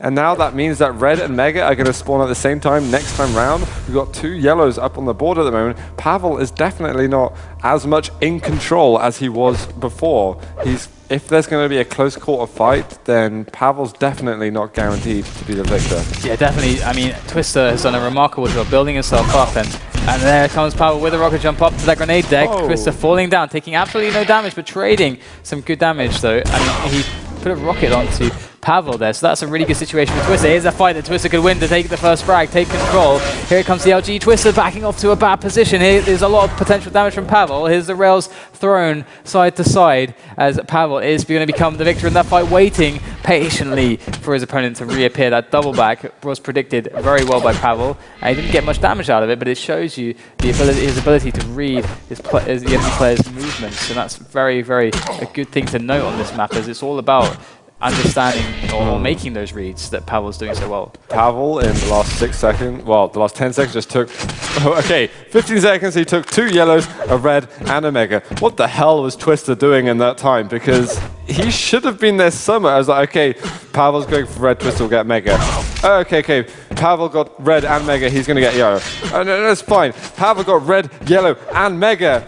And he's going to get all of it. I mean, what the hell? What is Twister doing? It's actually kind of okay, because Twister doesn't have a frag deficit. It's 0-0. It's a tied game. Like, that's true. Twister has all the time to play with. If he can just keep moving through Pavel's blind spots and making sure that he doesn't die, making sure that Pavel doesn't surprise him, catch him off guard, then he's actually going to be able to be fine. Like we saw in the first 4 minutes or so, he managed to build up some armor to actually make a challenge. Pavel got the better of the fight, but Twister with the escape option. But nevertheless, here comes the first frag from Pavel. Managed to get that nice little surprise engagement. And of course, as you said, like it does, does put you at a disadvantage if you're going to be a player who's going to want to wait for this to build up on that stack no matter what, and try to remove the potential for taking damage by not peeking out and doing quick rails here and there. That is a usual strategy when you're out of control. Yeah, and it's gonna. I just realized the clock, DDK. It's gone past 5 minutes. Yeah. That was when the first frag happened. I definitely applaud Twister's strategy, the way to play ZTN, try and put himself in a favorable position. But I think in the end, it was a little bit too passive. And now even a 1 frag deficit is quite a sort of. It's just a big wall to be against the Twister. He's got to try and get a frag now against Pavel, and Pavel's got basically full control of the items. I don't think Twister has timing on many items on the map at the moment. Yeah, definitely. At least he's only 1 frag behind. But as I say that, there's another frag from Pavel onto Twister, and that's 2 frags now. It's still, just 2 frags. It's like win a big fight and then a spawn frag. That's all it is, really. But can Twister get to that situation? Doesn't look like it. He does die again to the lightning gun of Pavel, catching him off guard once again. That's the problem. If you're going to play this very evasive game where you basically focus on building up and don't really have much focus on dealing damage whilst you're building up, because of course if you're trying to deal damage whilst you build up, you're putting yourself at risk to losing the stack that you're gaining over time. Then you're going to basically be in this position where 1 bad fight can just be that's it. And that's what happened to Twister, and that's now why it's 4-0. He had those few bad fights, and that was it. Yeah, what I'm content about though, despite this action going on, Pavel should be winning this fight fairly easily, but Twister managing to mastermind his way around it somehow. Let's see if he's going to be able to finish the action. Twister going in a little corner, eventually going to go down. And the spawn as well, the rocket's coming out, and Twister just the machine gun and nothing else. Gonna go down. Pavel, I mean, this is his map after all, and it's kind of what I expected. In fact, Twister's doing very well against him. The next map, I believe, it's going to be a rail heavy map. It's going to be Aerowalk, or it's going to be Toxicity, or it's going to be something like that. And Pavel is definitely not going to have the, I dare to say, easy. It's not really an easy time he's having at the moment, but he's not going to be having this safe time that he's experiencing right now. Twister going down for the 7th time on Blood Run. And really, Twister's playing a game where, I mean, he's 7 frags down now, but like he's not playing an aggressive game, and that's really going to tell you a lot about his ability to come back in this, because to come back he's going to have to switch into an extremely aggressive game and get that opening frag and then just continue to be really aggressive. But the risks there, especially against Pavel, he's so good again at being in the lead, at putting down defensive damage. Twister, I mean, he just doesn't have much of an opportunity to get back into this. I think Pavel's just too good. Yeah. For me, I feel like Twister's just given him way too much respect rather than, like, actually in the entire game. You know that moment I was going about all the items that Pavel picked up in a row?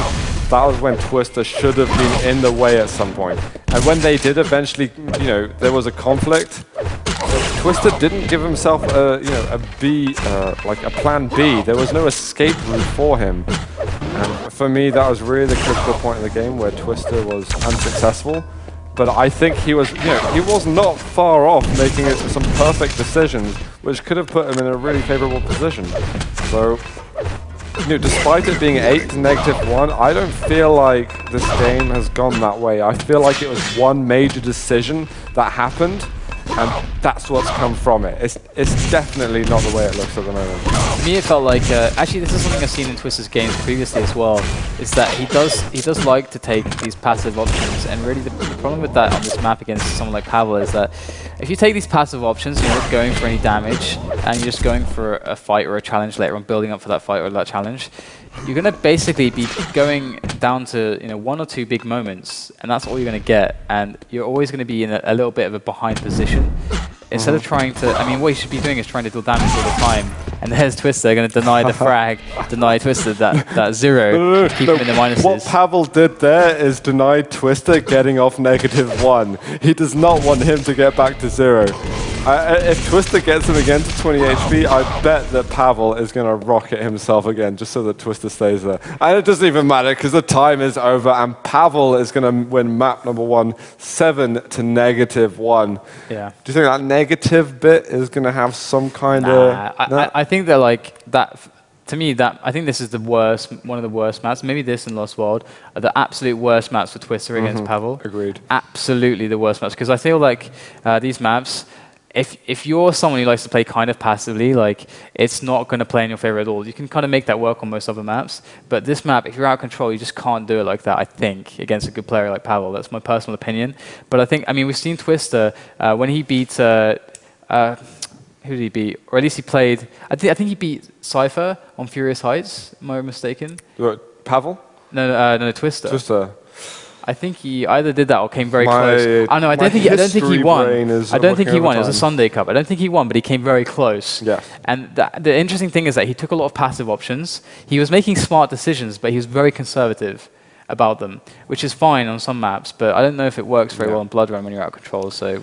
No, that's true. But we did not see the first frag out until after 5 minutes, which is quite like that's lengthy. That's almost bordering onto sort of Lost World territory. And I think that there was, again, I said it already, I'm going to say it again, that was that one decision or the one passive part of play that Twister made. I think that cost him the game, and I don't know if Twister's going to agree. I'd actually like to hear his thoughts on it at some point. That would be it'd be really cool to talk to Twister about his games and stuff like that. But the next game, of course, the next map. I got confused there for a second because we were changing servers, and I suddenly thought, oh, the map, obviously the game's over. But no, we've got another map coming up. Of course, Twister has a chance to come back against Pavel on his own. Imagine his own map pick. I can't imagine in any sense that he would pick ZTN. So there was a server change going on. Yeah. Can you explain exactly what's going on there, or do you know? I have no idea. So I guess... Do not look at me for that answer, I don't know. I guess they couldn't agree on... I don't know either, but I guess they couldn't agree on the server to play, and there's a kind of switcheroo home and away or something like that. Yeah. But I don't know if that meant that Twister was playing on his favorable ping on Pavel's favorable map, and then it's going to be the other way around next time round, or whatever. But I hope that Twister has a damn good map going, and he's going to play damn good regardless, because I believe in Twister, and I've been believing for a long time. Yeah, I've been believering. He's kind of like, I always see Twister as kind of like Demon, but I feel like Demon's like a step ahead. Demon? Yeah. Well, he's been he does have like 10 or 8 years more experience than Twister in Quake. But like on like skill wise and kind of like a little bit, like they always seem to be both players who have like really good aim, and they're players who can duel pretty well. Yeah. But I feel like Demon duels a bit better than Twister generally. I would say he's that like just one step ahead, just a little bit above Twister. I'd say that on basically any day, I would say that Demon has Twister down at the moment. At the moment is I've really got to emphasize. Demon's been stepping up his game too, so that's... Which is even more dangerous for Twister. And I think at the moment, Twister's also going up a bit. He's kind of becoming a bit of a Backstein himself, you know.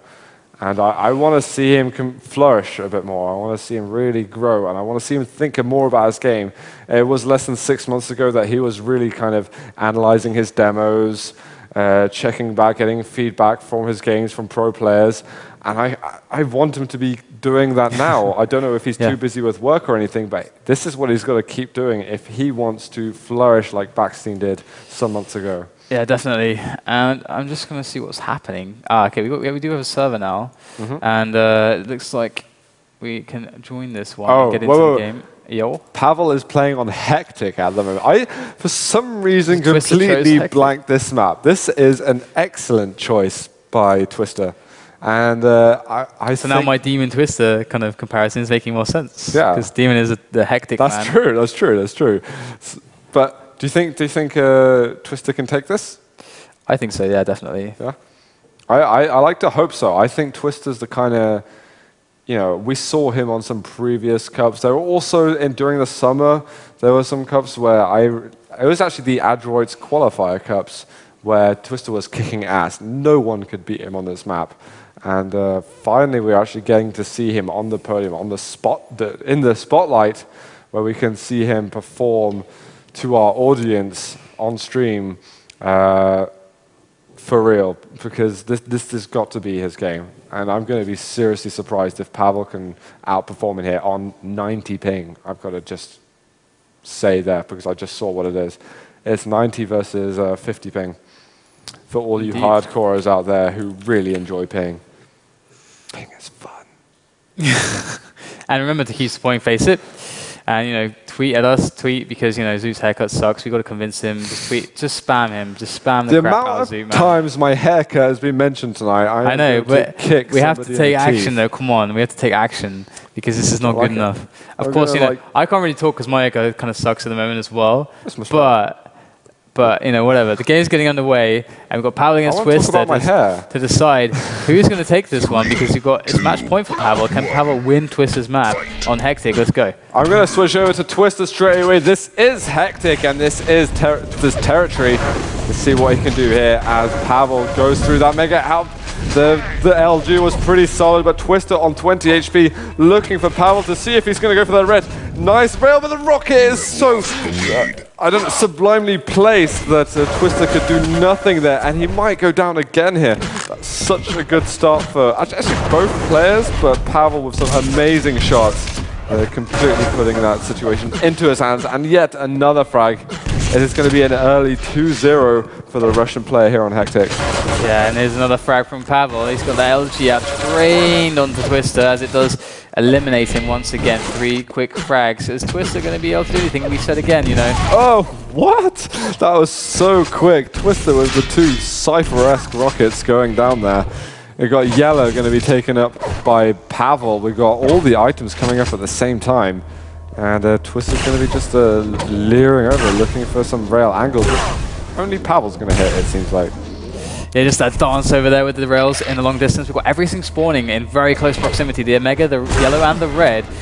Pavel, though, is with 32 HP and the 72 of Twister means they're both going to fall to a single rail. There's the pickup from Pavel with that red. He's got that position onto that. Wow, that position means nothing, and Twister's going to hit that vertical rail. He's going to be hot on his heels with that rail finish, but it's not quite there. There's one more rail as Pavel picks up that 50, and just enough to keep him alive, just in time. Pavel on those stairs. Twister not so aware of his position right now, but he can hear him in the distance. And Twister is 145 health and 35 armor. That's enough to work with, enough to win him this red. If he can just get through this choke point, if Pavel is not able to defend it properly, it's going to be down to this moment whether Twister can get that red. Here's Pavel, though. Oh, the red was taken by Pavel. Twister went for yellow when he should have gone for mega, and now Pavel's gone through the teleporter. Even if he aggresses now, he should be able to win this fight, and he does. He guts it down. It's 4-1, and with red armor coming up soon, Twister with just a rocket launcher down on the lower level, Pavel might either get this frag or pick up red armor. And if it's both, that's just an even worse scenario for our German player here. LG, though, from the German is really effective, and he's going to make the frag. Some great moves there by him, and hopefully he can carry it forward and build up another. Okay, as I said that, Twister just got absolutely destroyed. Boom. What? There's the trade as Pavel is now on that red area. Here comes Twister, though, to try and challenge it. Gets the double rail from Twister, gets the red as well. At 90 health remaining, so that's a lot to work with. And the Mega's on the spot. Twister is aware of that, picks it up, and now he's got a massive stack to work with.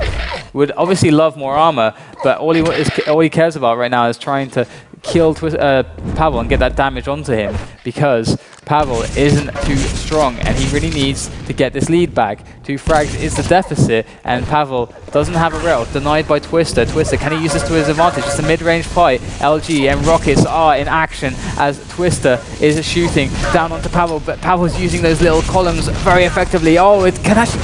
Is Pavel going to get the red? No, he falls back to the yellow, and Twister gets the red. So here's Twister with a follow-up, the pressure onto that. Oh, I don't think he meant to go through that teleporter there. You can see from the way his aim went that he wasn't anticipating that, but there's the rail to make up for it, and how it will make up for it. It does do pretty well, because now Pavel's only on 98 HP, and the 50 armor Twister is going to put him at a slight advantage, but again, these items are spawning. Yeah, and Twister's going to have some work on his hands again, going to be aggressing with this lightning gun. He's going to be able to pick up the frag, and it is only 1 a difference. Twister is doing exactly as we predicted so far, but he's going to have to push it further to make it come true. We got mega health in 5 seconds, and Twister this time cannot be late for it. There it is, 1 second. Perfect timing by the German. And is he going to aggress a little bit more? There's a 50 health bubble that he really doesn't want. Pavel. That was an insanely quick flick shot through the teleporter. Very impressive stuff there by him. And now his stack is looking... He's going to be feeling really confident now of this. This is not the type of stack you get frequently on Hectic. And this LG fight going up at the top is even going to be able to tie the game up. This couldn't be going better for him at the moment. Yeah, definitely, and there's a pick above the railgun. Twister unable to deny that, and Pavel, that is going to be the biggest weapon in his arsenal right now, because the stack difference is huge. The long rail, oh, Pavel getting taken down there by the nice little rail, the nice little prediction from Twister, and that railgun advantage, well, not really an advantage, but that railgun to work with was all Pavel already had. He's got another one, but he's not able to use it here as the close range fight ensues, and the follow-up from Twister is absolutely huge. That's right. He's now getting a very good advantage, and it's just going to be getting better for him at the moment, because Pavel probably won't be able to do anything while Twister picks up this red armor. Pavel's falling at not the best of places that he could be hoping for. Whoa, the rocket coming behind him. Twister looking the wrong way. He was looking through the teleport to exit. Pavel bringing him to 1 HP. The pummel! No! Too confident, my boy. And Twister's just going to extend it a little bit more. Even though he's railable at the moment, this is still really nice for him. Definitely, and there's the red spawn. Twister, Pavel, they both wanted so much. Pavel's going to pick it up. Twister unable to land a single rail there onto Pavel to deny any of that armor that Pavel just received. And Twister now moving up those stairs. He's so low, he can't really do much at all. His options are so limited right now, so the grenades fly past him. Pavel has a good bearing on his position, and there's the block from Pavel. There's the rocket jump. It does kind of fail because of Pavel. Good stuff there. And, you know, Pavel's going to run around, pick up that LG, and try to pressure again. Everything is, the red is spawning again. So, oh my, how did that hit? Oh, HP. Oh, again. Oh, man, that's overkill. Do you know what I was just about to say? I was about to say that Twist is in a dangerous position because Pavel is so stacked. And in about 3 seconds, we saw Twister just rip him to shreds. That was incredible play there by Twister. And he's even going to be able to pick himself up yet another frag. 3.5 minutes. If he can keep this momentum going, then I don't see any reason why he cannot take this down. But Pavel picking up a frag. Is he going to put the words right into my mouth here? Twister with the clutch rail as Pavel was going to pick up that red armor. I cannot emphasize how important that shot was.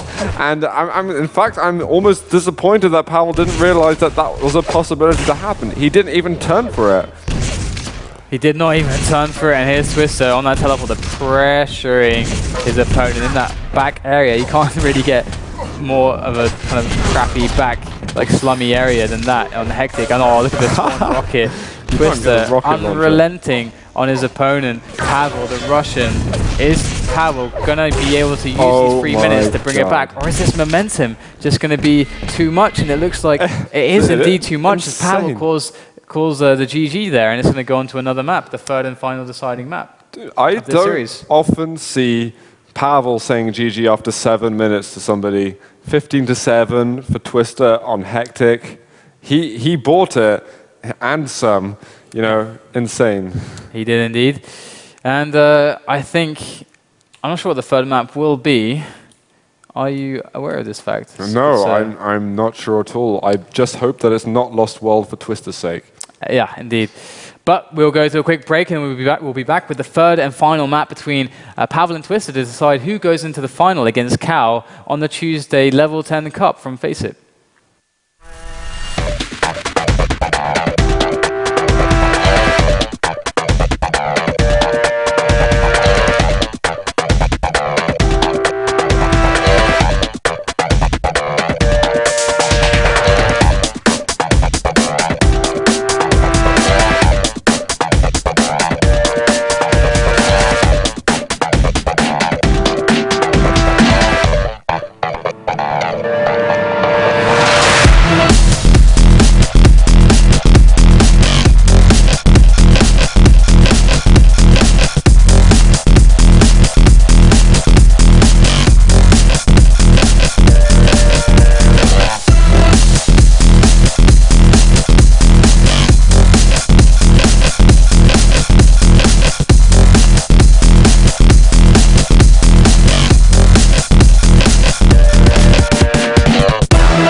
Welcome back, guys, to the FACEIT TV show here on the Daily Quake Live Duel Cup Level 10.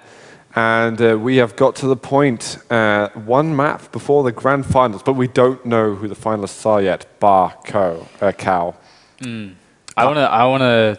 Who did the face swap? They need to die, man. They kill it with fire. That face swap. I mean, seriously. Do you want to see the face swap? It's. We should show the face swap. Nah, I'm scared, man. Let's show it. I'm scared. Like, I mean, guys, if you want to see the face swap, go to Facebook. But, like, please, I don't want to see the reaction on stream, in fact, because it's really brutal. I think people, whoever made that should be sent to, you know, they should be dragged out into the street and shot. Or, yeah, stoned to death, something like that, because I'm looking at it right here, so weird. and I want to, I don't know, I want to remove myself from this universe. Or maybe a slightly hot. Wait, no, I can't go there. I can't go there. It's pretty weird. It's pretty weird. Anyway, moving on. Pavel Twister, guys. Moving on. We're at a tiebreaker map between and Twister's bought it. That's what I said last time. They jumped servers again, so we don't actually know exactly where they are or when they will play, but it will be soon, hopefully. And I don't know, the map hopefully should be something that's going to be like, I don't know why, but I want to see silence, because as a big middle finger to everyone who voted against silence, give me that silence. Basically, yeah. I don't know. I'd like silence. I agree would be good. I feel though that Pavel would be at a slight deficit on that map. Yeah. I feel like Furious Heights is maybe more likely territory. Actually, Aero Walk is something, because Pavel's really good at Aero Walk, but in a kind of unconventional way, and Twister's really good at Aero Walk because it has a railgun. So I just thought I'd let that sink in for a second, because either way, we should be playing a map that has a railgun, and Twister, I think the game basically depends on whether he's hitting 55% rail or if he's hitting 25% rail. Yeah, I mean, this definitely hurts to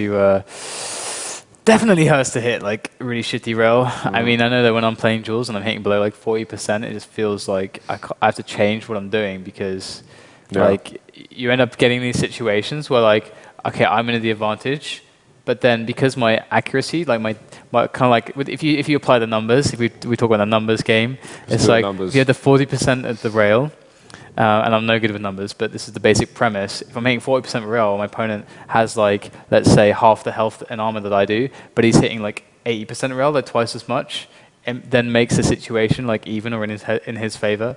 So like that's the problem with aim. It has to be at this like at least like you want to be hitting 40 to 50% rail and like 30 to 40% LG, or like the basic decisions you're making in your head, saying like I have this stack, my opponent has this stack. Those decisions suddenly don't make sense anymore, and you have to change what you're doing, and that's really annoying and difficult to deal with.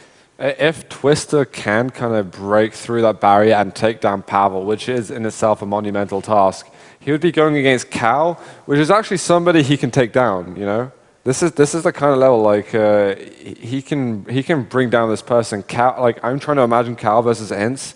For me, they're kind of on an even level. I've seen both of them beat each other, and if Twister went against Cal, that's something that is within his realm of possibility. Thank you, fish sticks.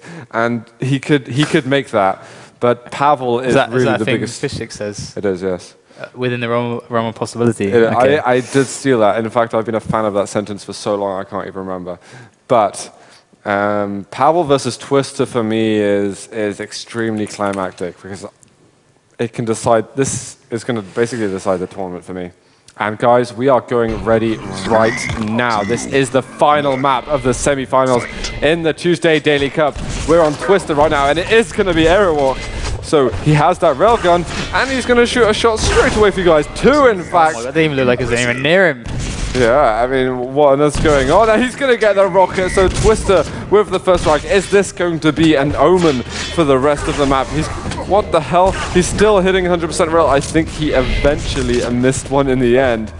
But that is a dream start. Can he continue that dream and make it a reality? He's going to have 9.5 minutes to do that. Red armor is up. If we can stall Pavel here and get Mega, that's still a good situation for him. But Pavel's LG is making it worse and worse.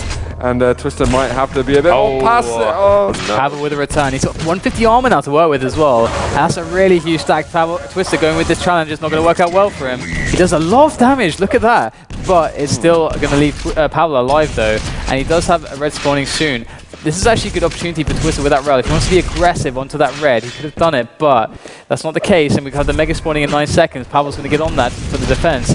And what is Twister going to be able to do to show Pavel, make him like feel the fear of like going for these items in the open areas? Because Mega's not in a good position on this map. It's one of the ways you can get back in control. And there are the rail trades. And we hear the 2 hits impressive as we are spectating Pavel. Pavel hitting a lot of railgun there, and Twister going to fall eventually. Twister's rockets, though. That's pretty good. Pavel's having to do an emergency rocket jump to get that red armor. He didn't have much confidence there. We've got a big rocket, though, onto Twister as he craters or self-harms himself there. That was a very awkward moment for him. So he's going to have to get those numbers back on the board. He's got that railgun out. He is going to need to connect with them. And really, I want him to focus on that gun. I said this about Etty earlier, but for me, on Twister, it's even more important. And at the moment, Pavel is carrying it away with a 4-0 scoreline. Yeah, indeed. And here comes... Look at his stack, it's so intimidating as Twister. He does try to pressure and do damage where he can. Of course, it's what you have to do on Airwolf, but it's such a he's coming from such a place of a deficit in every single sense of the word that it's going to be very difficult. His options are going to be very limited. But here comes the Mega Spawn, and there's Pavel going to jump onto it. There's a rocket, though. Doesn't do too much damage to Pavel, but Twister's able to at least delay him, and with that rail miss, Twister's going to be able to build up a little bit and try to move his way in on this red armor, but it's going to be very difficult to do without taking damage. We can see that Pavel is there to try and deal as much damage as possible to try and cut off that red challenge from Twister, and he does so successfully. Well, I mean, despite Pavel being in decent control, good rail, 2 good rails from Twister, it's still only 4-0, and we're 3 minutes in at the moment. It could be a lot more, so Twister's defensive play is pretty good at the moment. 5-0 now for Pavel. Is he going to be able to extend it more? And for the sake of Twister, I hope that he's able to create some kind of counter there from the weak side of the map. He spots Pavel, manages to land a good rail, but it's going to have to keep putting the pressure on. The grenade there lands, and Pavel now isn't that weak. Another rail from Twister. One more could get him the frag and could possibly seal some level of control. 5 seconds till mega health. Is Pavel going to risk it? It looks like he's on the kind of sidelines at the moment. Yep, Pavel there. Oh, fantastic. But Twister gets the railgun. Pavel exposing himself with a reliable amount of health, and Pavel is gonna be able to now grab that rail, but that's gonna be all he can really be thinking about. Because, oh wow, Twister catches him off guard. Really good work from Twister there. Gets the frag, and it's only a 3 frag difference. So Twister can really, definitely, absolutely take this to his control and control the pace of the map. Now he has the superior health, the superior armor, and even with the prediction rocket, it's so good. Absolutely awesome work there from Twister on the mega on time.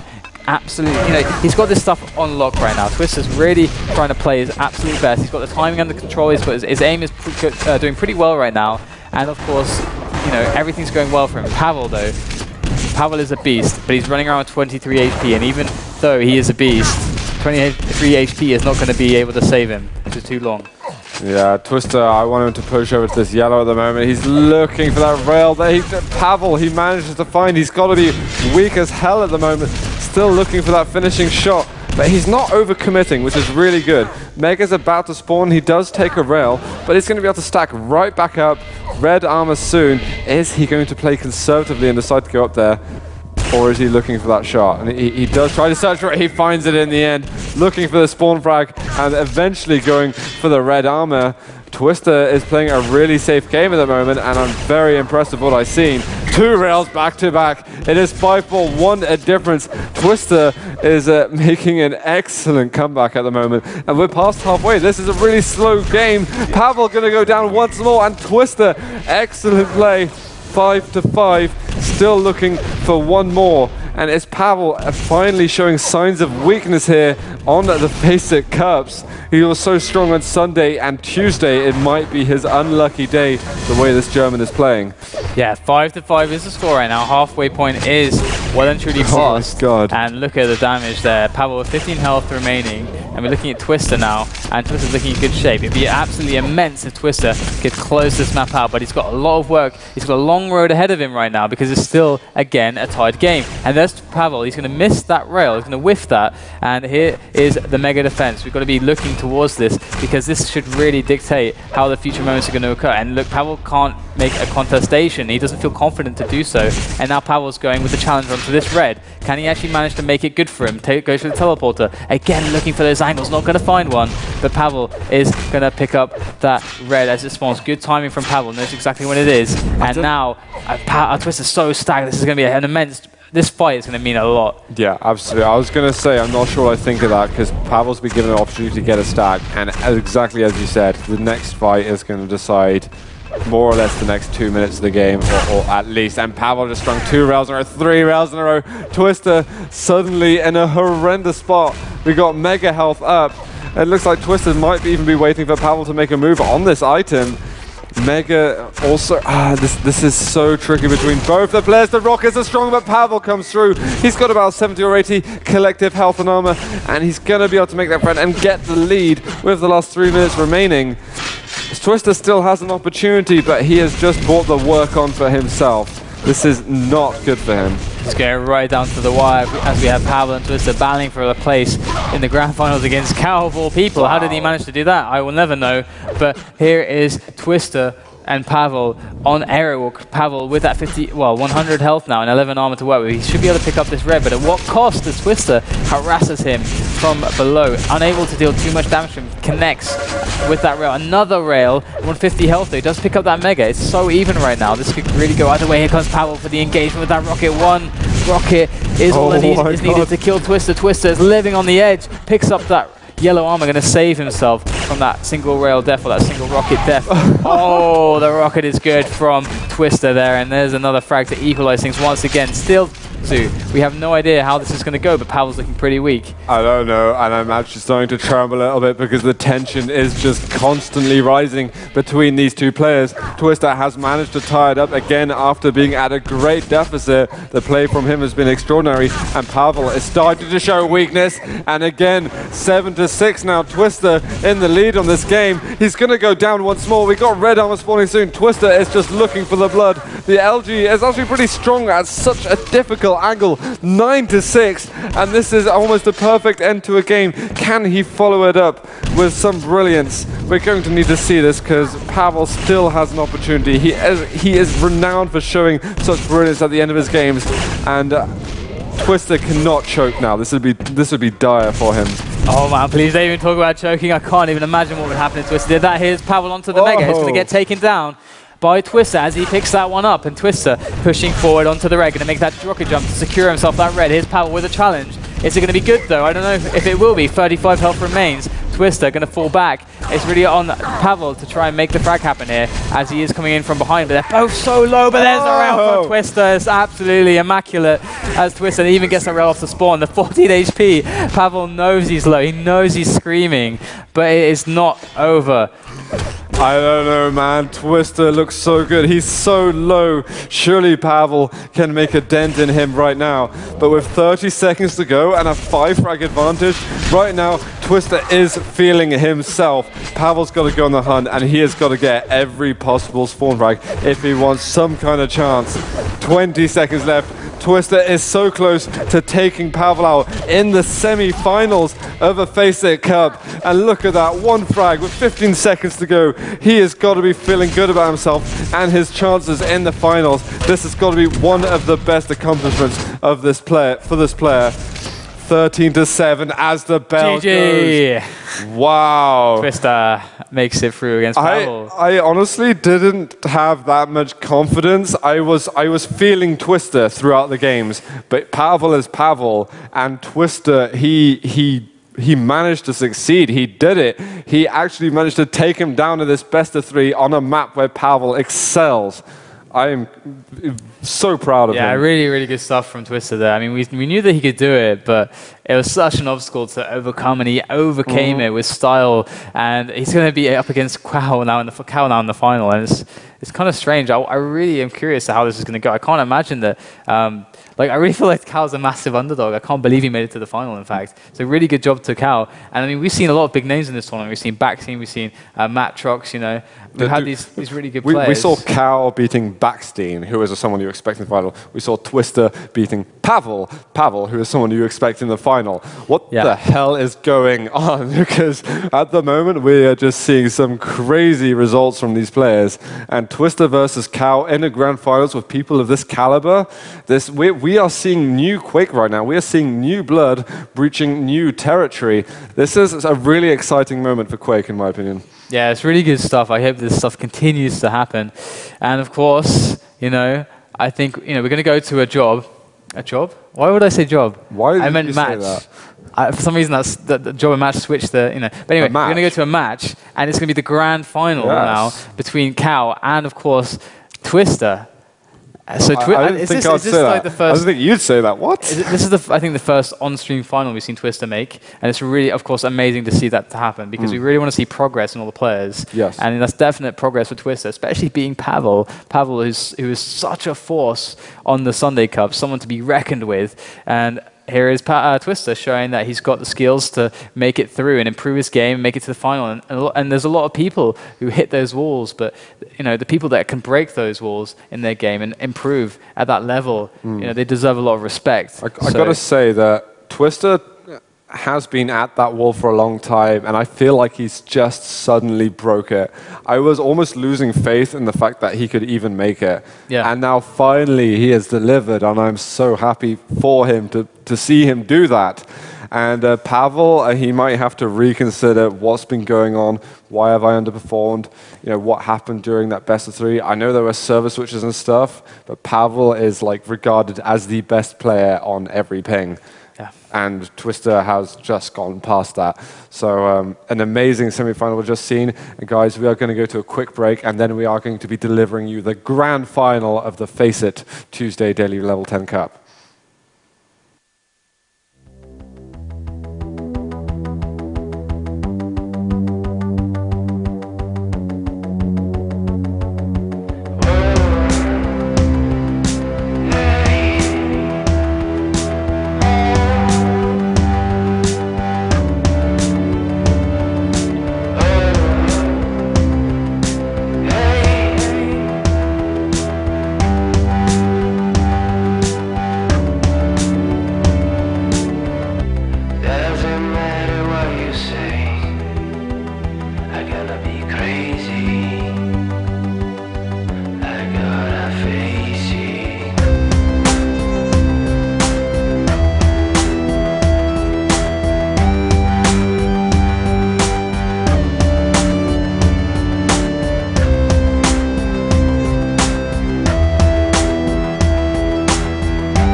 Traps inbound.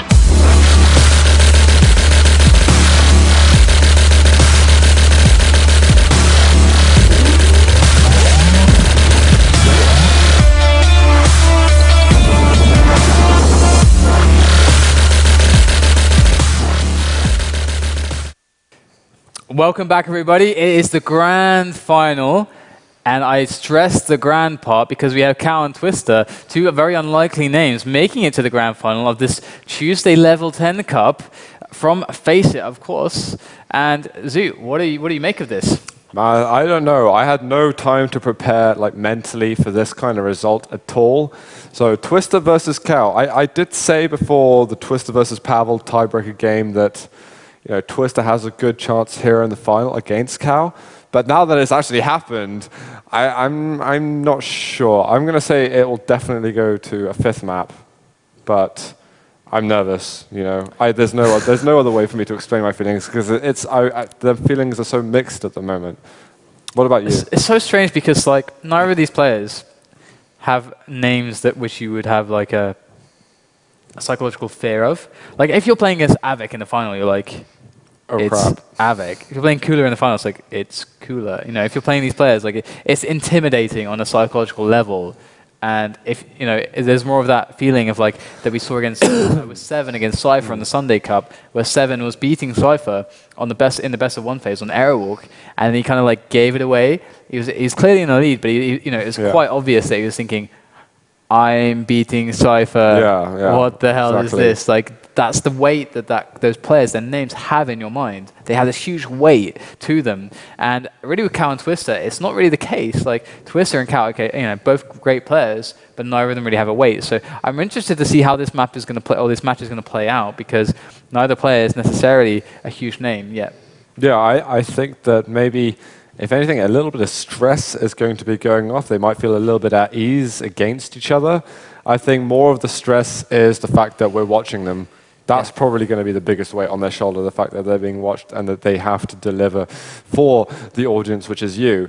But, as a winner now, I feel they're pretty equal, and Twister has a much better chance against Cal than he had against Pavel, which leads me to feel that he defeated Pavel, so therefore he should defeat Cal. So, the logic at the moment is so twisted, I really can't make up my mind. Yeah, so we'll see what happens. We'll let them know that we're ready and get this underway. I'm not going to cut for Bieber because that is bad. I don't know if you guys saw the news at all, but people have been committing self-harm because they saw Bieber do something naughty. What the hell? I saw chat for a second. That's so and bizarre. I was like, guys, don't do that. Do not listen to Bieber. Anyway, guys, let's go off that and let's get to the game. We are in the grand finals here on the FACEIT Daily Cup. It is Twister versus Cal, and starting off on the German player at the mega health of the rocket launcher. He is going to get himself over to that LG and immediately getting off on those fights, but pretty low stacked, I gotta say, having to really help himself up on everything he can possibly find. And Cal at the moment is fighting extremely well against him. We got red armor up in a second, Twister looking to put pressure on him, and the fight's coming thick and fast, but at the moment they're both surviving the first 30 seconds, which leads me to feel this is an unconventional toxicity. Here is Twister with 81 health remaining. That's not very much because Cal is absolutely stacked to the teeth. And oh, he even hits a rail. Twister with 16 health remaining and gets pinned to that wall there. That rail is so powerful. And look at the LG finish. There's absolutely nothing that Twister has to respond to Cal's railgun there. And we've got to say that Twister, of course, just came off of a game, and Cal's been waiting for quite a while now. So Cal, maybe a little bit cooler than he was previously, but Twister should be warm after those games, but it's not really showing because Cal is doing an immaculate job right now, taking that mega, absolutely dominant control, 200, so early on into the game. Twister has yet to do any significant damage to Cal. Here is the fire over the red, but it's not decisive in any way as Cal just picks it up like it's nothing and hits a rail. Very nice top we're seeing from Cal, and a very early bit of control we're getting from him as well.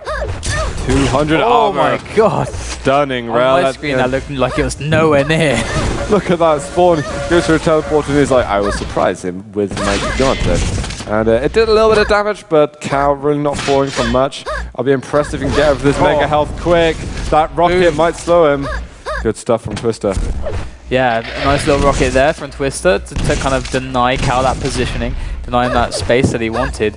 And Twister not really with any armor at all to work with. Does the rocket jump to get positioned onto that red area, but the red is far away. 6 seconds he's got to hold on for. And even then, if Cow goes on for the challenge for the damage, then Cow's going to die for it. But Twister with the rockets, and the damage is back and forth now. 11 HP remaining for Twister. We've got a situation though where Cow is still pretty stacked. Twister is trapped. Can Cow get the frag? It looks like he's not going to get the frag, but Twister still is only on 11 HP. Can he get that mega? I don't think so. There's the rail from Cow to deny him any hope. Rail. Twister managed to get that rail at the end, which kind of put Cow in a position where he's not going to be as hugely advantaged as he would have been. Twister now really needs to put pressure on his red to make it count, to make what just happened count. There's some rockets coming through, but Cow has got some expert dodging going on. He's even going to pick up the frag there, so he managed to counter anything that Twister had against him and really put himself in an even more favorable position. Definitely, and Cow charging through the bottom of the map towards that yellow armor. He will pick it up, and he's going to wait on that mega. You know, it's like uncontested. There's not even a debate about it. Cow just gets it, but Twister with a return rocket. A lot of damage from Twister now. That's really good to see. He's in a poor position though. Can he make it count?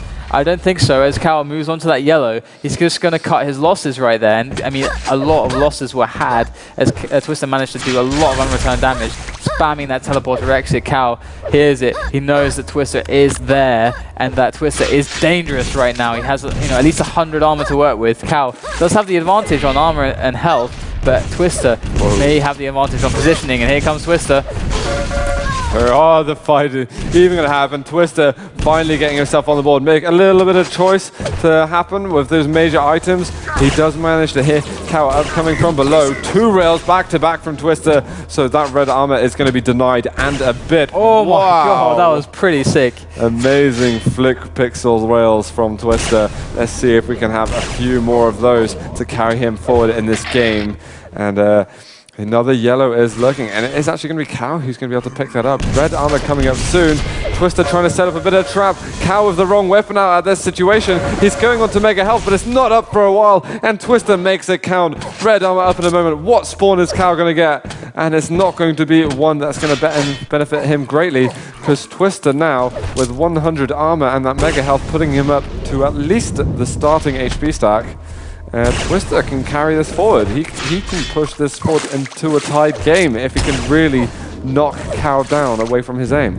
Definitely, and as Twister is with that 150 armor, it's looking dominant there, and even gets another frag, and everything is spawning. Getting a frag in a situation where everything is spawning is really, really nice. The only, of course, risk there is that your opponent will spawn nearer one of those big items, but that's not the case here for Twister, so that's an amazing couple minutes that we could see now for Twister, because with these big pickups, he's going to be able to put on a lot of damage, and Cow is not going to be able to get very much.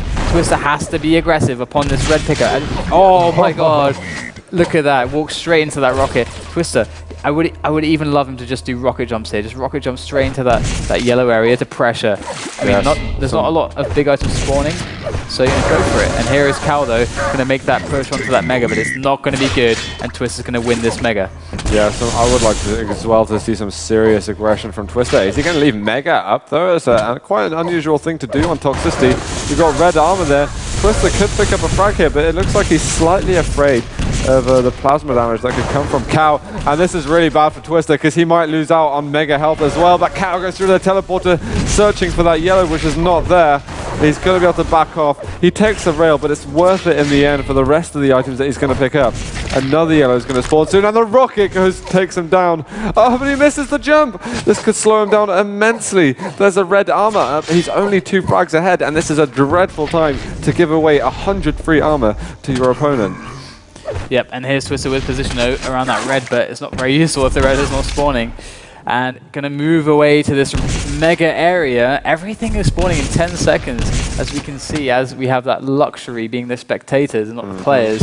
And Twister going to take this sanctuary around this red armor area as Cow picks up absolutely everything. Twister in a bad spot. Cow looking so good for this fight, but Twister, the rockets are good. 23 HP, he's going to escape with, but 15 HP is what Cal is going to have. And that was a big opportunity for Cal, but unfortunately, Twister's just too good. He's going to hit all those rockets, and now here's the LG on LG, and there's Cal, but he will get taken down again, and Twister going to extend his lead by another frag.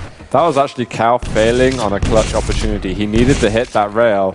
When he was against Backstein, he was hitting all of those, and now Twister is managing to be a little bit, dodge a little bit more, trying to be a little bit more mischievous. And Cal is just, is maybe feeling the pressure a little bit. Twister is not succumbing to it at all. And this attack going on here, down at Lightning Gun, Twister taking a little bit more damage. We've got a while until any items are up. He's looking to fire some rail. He's always switching to it for an emergency shot. Got a yellow coming down soon. Red here. Twister looking to get on position. And he is going to be able to pick it up. But it seems to be working out for Twister at the moment. Definitely, and Twister running around these lower areas is going to be looking for those angles, and it's actually an advantage for Cal right now as Twister even jumps into the acid. He will take that yellow, and I mean, Cal's whiffing these shots. These are important shots that he's whiffing right now. If he hit one of those rails, it would be absolutely huge going to the next big items that are spawning. This red that's going to spawn, Twister could challenge it, but actually Cal's running around with a huge stack, 190, 150 against the 100, 100 of Twister. Wow. So that's absolutely massive, but there's 2 minutes remaining and only 3 frags, so there's no rush right now because Toxicity, a very quick map, spawn frags, very commonplace. And so here we go, Twister on this yellow area getting attacked from below by Cal. He is being harassed right now, molested in fact, as Cal jumps on top of that area, over those crates, gets the frag, moves on to that mega area, and is going to pick it up. And here we go, Twister at that red armor is going to be under severe pressure from the Polish player Cal. This is a really bad time to lose control for Twister. Fortunately for him, he's managed to hurt Cal quite a lot. Got a red armor coming out. Twister is going to take it. He's going to hit that second rail in a row. That could mean the game for him at this point. He managed to get that 25 HP bubble. He's going to ignore the 50 armor and hit another rail, and Cal is laughing at what just happened. He cannot believe his eyes. There's 1 minute left, and he can't laugh now if he wants to make it back. 2 frags a difference between these two. We have got to see the chase by the Polish player. Twister is running. He's trying to get around the corners. He's not going to be able to make it. Cal is 1 a difference. 45 seconds left, DDK. This has got to be possible for him. Definitely. Cal rocket jumps up to that upper area. It's going to find Twister, but no avail with the angles. They're not good for him at all, and gets the red. But he's going to be in hot pursuit of Twister now because Twister's at that mega area, and the mega is the next item spawning. Cal's got to be there, ready to grab that, ready to stop Twister. Twister with a rocket jump up to the mega is going to pick it up. Immaculate timing from Twister there. So good. I mean, he escapes with 113 HP, but there's the pursuit of Cal puts Twister down to even less health. And Cal is taking a lot of damage on the pursuit again. Oh, Twister with a nice on the corner, 8 HP, a nice little ambush, but it's not quite good enough. Cal gets away. Oh my god, and Twister manages to hit the rail, guys. We are going to 2 minutes of overtime. Cal managed to get it, but Twister with the rail. Cal managed to do what was extremely hard while Twister was avoiding him like an absolute master. But now he is going to have to come back again in the next 1 minute and 45 seconds if he wants to still have a chance. Twister with such a beastly stack at the moment. With red armor coming up soon, if he picks this up cleanly, then Cal is going to be feeling so scared in the last moments of this game. Definitely is getting attacked by Twister. It's not a place he wants to be attacked, and Twister will get the frag. 2 frags up now, 1.5 minutes left for Cal to try and get this back, but is it going to be possible? Because Twister's so stacked, he's running the show right now. In this overtime, gets another frag, and Cal, it is looking dire. Very grim indeed for the Polish player now, as he will get away off that spawn, not take the rail, but still, he has to make 3 frags in a minute against the 180, 170 stack of Twister. Here he comes with that shaft and that rocket. Is it going to be good enough? Here comes the LG once again. 40 HP, 32 HP remains for Twister. Cal, maybe that was his last attempt. He's got one last chance, I think. If he can get the frag right now before any item spawns, that's it. But he's got literally seconds to react. He's got a yellow armor up for Twister. It is bordering the end of Cal's life. Mega about to be up. Twister is on it already. He is now prepared for what Cal has to offer him. We've got 30 seconds left, guys. 57 HP. The rail is going to come out.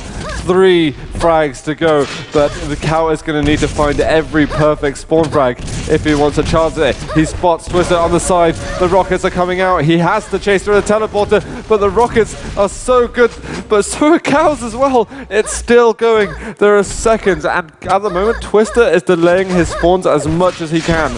And now the 5 seconds are left. Twister can feel safe. He has won map number 1 in this grand final of the Tuesday Level 10 Cup. What a game. Overtime in the first map. Yeah, that's fantastic. That's awesome stuff. Bodes really well for the future maps. And of course, this is best of 3. This isn't best of 5. It is best of 3. This is a daily cup. This is not like the Sunday cup. I forget. Yeah, it's not the Sunday cup. It's not best of 5. We've got best of 3. So here we go. We've got a 1 map lead for Twister here. Good stuff indeed. So that's even more important then, that you get the map ahead in a best of 3. So wow, I understated it in fact. Definitely, and that was an immaculate. I'm going to keep saying immaculate. I don't know why I keep saying that word. It's nice. It's very punchy. It's lovely. Very punchy. I like it. I'll have to think. I'll have to increase my vocabulary. Think of more words to say. But we have Hectic as the next map. It seems. I mean, that's what they voted at least. That's what the map they're running around on. I should imagine that's the next map. That's got to be Twister's map. We'll let them know we're ready. And who do you think this favors? Twister. I got to say Twister. Definitely Twister. Yeah. Okay. I think that's fair to say. I think like he also was really, he made Pavel quit after 7 minutes on this map. Like yeah, that does definitely say a lot. So here we go. The game's getting underway though. 5, 4, 3, 2, 1, and off the bat we are going to be on. Who is it? It's none other than Cal, the Polish superstar. Cal making it to the grand finals of this Tuesday Level 10 Cup. Got his opponent Twister trapped at that mega area. Not going to be able to deal the damage though. Mixes all those rails. Oh, it's so painful. 27 health is all that remains. That cost, such a high cost. Even his life was taking those rail shots. And what did he get for it? Absolutely nothing. And that's when aim pays off. And guys, for all you people who are concerned about it, these guys are playing on completely even pings. So there is no, it's totally fair right now. And Twister getting the better of it off the first, well, 30 seconds of this game. A Cow is going to quickly make it back. Is he going to be able to reinstate himself by picking up some armors afterwards? Well, maybe not armors, but definitely some health. And Twister is going to be looking over that red armor, especially those rockets coming forward. And he is going to be able to keep that lead going just a little bit longer as he pushes himself over towards that 50 health bubble. Ton of items he's just picked. There's basically nothing really on the map at the moment, especially after that green armor's gone. And a little bit of a fight going on here. He's going to be able to push forward and pick up one more frag. Cow with a horrible spawn, perfectly predicted by Twister. 4-1 now, and Twister might have to be careful because he was running out of stack. But as I say that, all these major items again, he's suddenly got a massive burst of energy. Yeah, Twister running around with this 125 health 38 armor, gets a rail to his face, but will get the frag instead. That is a nice trade, getting the frag, over 80 health remaining. 6 seconds until this red armor. Twister running around. Oh, but Cal's going to intercept him with that railgun. Good little play from Cal there. Will he be able to win the red though? Because Twister is below with the railgun. That situation that's so common on this map. And Twister indeed coming on top with that engagement. And 2 minutes into this, Twister making a quick 4 frag lead. Yeah, and he's in good shape at the moment. Cal is in a bit of a prison cell in that mega area. Twister can deliver another rocket and Cal will be looking in extremely bad shape. And again, Cal really wants to make it back in this map. He knows that he lost quite a lot losing toxicity and he really wants to bring it to a tiebreaker because getting to this position is hard enough as it is. And now he's got to bring it forward. He's got to keep the pressure on to this German player, Twister. 5 seconds until mega health. Twister has some great rockets and 15 health left. Just stick down there, Twister, because you got that mega coming right away. And Cal now, LG here, and so, what Twister kind of froze when he probably should have just gone through a teleporter and gone up to the upper levels. Cal now has suddenly a great opportunity to make it all the way back. This 50 armor for Twister is going to have to count for a lot if he's going to want to defend this position. Definitely Cal operating on this red armor area, on this ledge. He's got the mega spawning too, but of course the mega on Hectic is really annoying, really difficult to get to, in a very bad position once you do get to it. But you do have that teleporter from above. But Cal on this area, I mean, There's the pickup, but at what cost? He's got 20 health remaining. Oh, there's Twister. Again, you know, that was the cost of 20 health, and that's the potential risk. And, you know, the risk is going to be fulfilled there as he does indeed die and not get the benefit instead. So Cal now in not the best of positions as Twister extends the lead even more going into the 3-minute 30-second mark. You've got Twister feeling himself perhaps here, getting the red pickup, and I think that Twister right now is really feeling like a winner, a champion. Yeah, I mean, to be honest, I almost feel like he was getting that feeling after his semi-final, because that must have been epic for him. And I just saw the chat box go up for Cal saying 0 accuracy. Impressive. That's a guy who either needs to change his game or wish that he wasn't playing Hectic at the moment. Because this is a game where not having your aim on is going to punish you. And Twister, I mean, if there's any time for him to have his aim on, it is now. And Cal finally getting a frag on the board. He's going to have to pick up some health if he wants to continue the streak and bring it back to a 12 frag. It's still fairly early on in the game, so it's completely possible. He's just got to focus now. He can't think about the chat box. He can't think about his accuracies, and he's got to stop pressing that +AC bind. He's just got to demolish this German opponent of him. Cal putting himself in a bad position. Now that mega area, could it pay off for Twister? We'll find out. Twister only 62 HP, not able to really exploit that because it's such a big risk on his lead there with that nice little lead that he has 12-4. Cal, though, with 52 HP, going to blow all of that stack advantage that he once had, and now Twister on that red going to pick it up. Cal able to deal some damage, but here comes Twister onto the yellow. Cal versus Twister, Rail versus Shaft. It's going to be the Shaft. It's going to be Twister that wins the engagement. And now Twister is looking really even more solid. Cal needs to find something special right now to come back in this, because Twister, even though he has 12 HP, is still looking like he has a dominant kind of control, kind of pace when it comes to this Hectic match. Oh, there's no nice frag there by Cal, but I feel like the frags that he lost before were really down to very poor weapon switch. You know, when he was keeping the rail out, when he had rockets, often a sign of someone who's panicking a little bit, and really is just so desperate for the frag that they're only thinking about what's on them at that current moment. Cal's got to wait 5 seconds here with this red armor. This is a long wait, especially when Twister is around the corner, and even when Cal was predicting him from coming from the 50 health bubble, and Twister is just laying down the pain at the moment. Or is it going to be the other way around? Is it going to be my words in my mouth? Plasma on the tele exit. Twister should be waiting for that mega health. I mean, he could have picked that up cleanly. And Cal is going to be up that upper area waiting for red armor. So Twister just manages to get down here. He doesn't. He should have just strafed away. Come on, Twister, stop being slow. You got 3 minutes and 45 seconds to wait.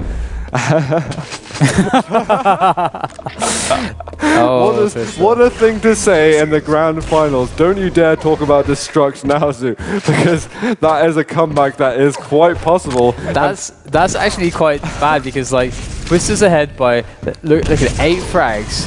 But and the thing is, right now he's thinking about comebacks. He's thinking about, because the Destruct versus 0-4 comeback on Hectic. That's what he's thinking about. He's thinking about his opponent coming back. That's not a good headspace to be in. He's thinking about that kind of stuff. Can he keep his focus on Cal right now? Because that could be a big mistake. And there's one rail from Cal as he does land onto Twister. He's standing at that red area. That's a nice one. And there's another one.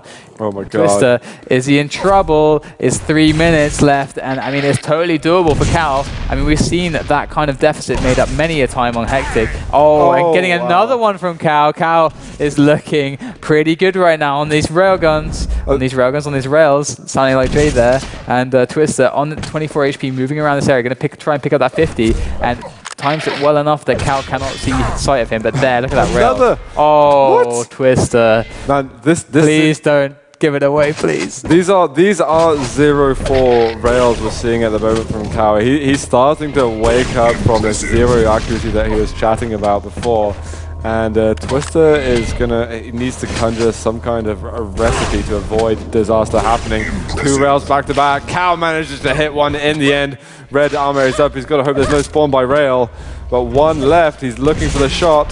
He manages to hit the first rocket. It is going to be LG, and he's going to finish him off. 2 minutes and 5 frags.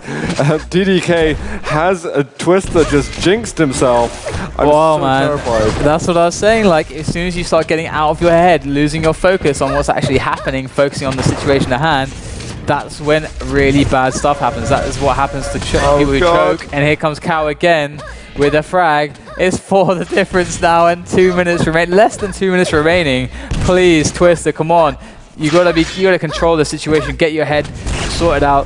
Focus on this game. You gotta win this right now, because that could be your first big win, and that's what we really want to see. And here comes Cow. LG on LG. The first rock is good, but Cow's stack is so dominant. But on an analytical level, what do you do now if you're Twister? I mean, what is your plan? If you're at this kind of mindset, what do you do? I don't know. Do you play passive, or do you have to show some aggression with aim? This is go. Oh, he nice hits one. the frag. Maybe that's what you have to do. Oh, and another good follow-up rocket. You just have to make sure that you make the best decisions. And Twister, the thing about this is a very common thing in poker as well. In poker, when you start losing a lot of money, your decision-making changes because you have an emotional investment into what's happening. And if you can make objective, good decisions, then that's going to keep you in the game. The problem is when you start, like for chokers, they have an emotional investment in the outcome. So they're going to be like, oh crap, I really don't want to lose this because, you know, oh man, it means so much to me, blah, blah, blah. And you can't invest yourself properly in the decision making. But here Twister's showing that he's actually going to invest himself fully in his decision making and make good of it. And now he's pulled it back, 7 frags in the lead, so it's looking good for him. Yeah, I mean, man, Cow called it. He said it. He realized that he had such a moment to make the comeback. I think there was a moment there where Twister was like, oh shit, actually I could lose this. I'm thinking about it. I'm even telling the commentators that something bad could potentially happen here. And it does happen in the end. The time limit goes down. It's going to be GG. And Twister has made it through this Tuesday Daily Cup. And it was a labyrinth, man. It was. It was a labyrinth, but he found his way out. He did. And he came out with a victory. Congratulations to Twister. Really, really awesome stuff. I've got to say, amazing stuff. Awesome from Cow as well. He beat Backstein, and he played a sick Hectic as well just then. It could have been really close, because I definitely thought for a second, okay, Twister has just jinxed himself, and yeah, I now believe in fairies and things like that. Yeah, definitely. I mean, that's really, it's hard, man. You gotta bring your head back into the game and focus on what's happening at hand and just make those decisions. Yeah. It's difficult. I mean, if you've ever competed in these competitions at like a decent level, you're really aware of the psychological aspect, and that's really like where players like Demon and Twister, we've seen them in the past. We're like, these guys are really good. But the thing is that some people need a lot of tournament experience to really get used to that psychological element that is at hand when you're playing a competition, and that's one of the things that's at play. And it's good that Twister, as you said, pulled it back. Yeah, I'm really proud of Twister, to be honest. So I applaud him. But you know what we've forgotten to say throughout this tournament? We've got this in map pools, guys. So don't go anywhere, because we've got to talk about map pools for a second. And we've got map pools for the Sunday Cup, and we've got map pools for Daily Cups to discuss. So let's talk about the Daily Cups first, because it's probably less climactic for you guys, but equally important. So the changes we're going to have for the Daily Cups is we currently have Furious Heights, a Lost World, Blood Run, Silence, Toxicity, Aerowalk, Hectic, and was that it? DN6 and Sinister? DN6 and Sinister. For the Daily Cups, that's what I've written down on my list. Hectic, Lost World, Aerowalk, Silence, DN6 and Sinister on my little list for the Daily Cups. Dude, I was reading the old map list now. You've ruined the Daily Cup thing. I ruined it? For me. Well, you've ruined it for me. I'm sorry. But okay, so basically there's no more Toxicity, and there's no more Blood Run. This is for the Daily Cups. No Toxicity, no Blood Run, plus Campgrounds, plus Sinister for Daily Cups. Now let's get to the Sunday Cup. Sunday, yeah. The prestigious, the glorious Sunday Cup. Where you can get your moments of fame, and this is what you guys are going to have to be practicing for the next few days and potentially weeks. We are having just a minor adjustment, I believe. for the Sunday Cup. There is going to be no more toxicity, and there is going to be campgrounds, which is going to be entering the map. Campgrounds replacing toxicity. This is, we're not explicitly calling out anyone, but we're saying to strengths and toxic, we've given you DM6. Come and play, guys. Yeah. We want to see you playing.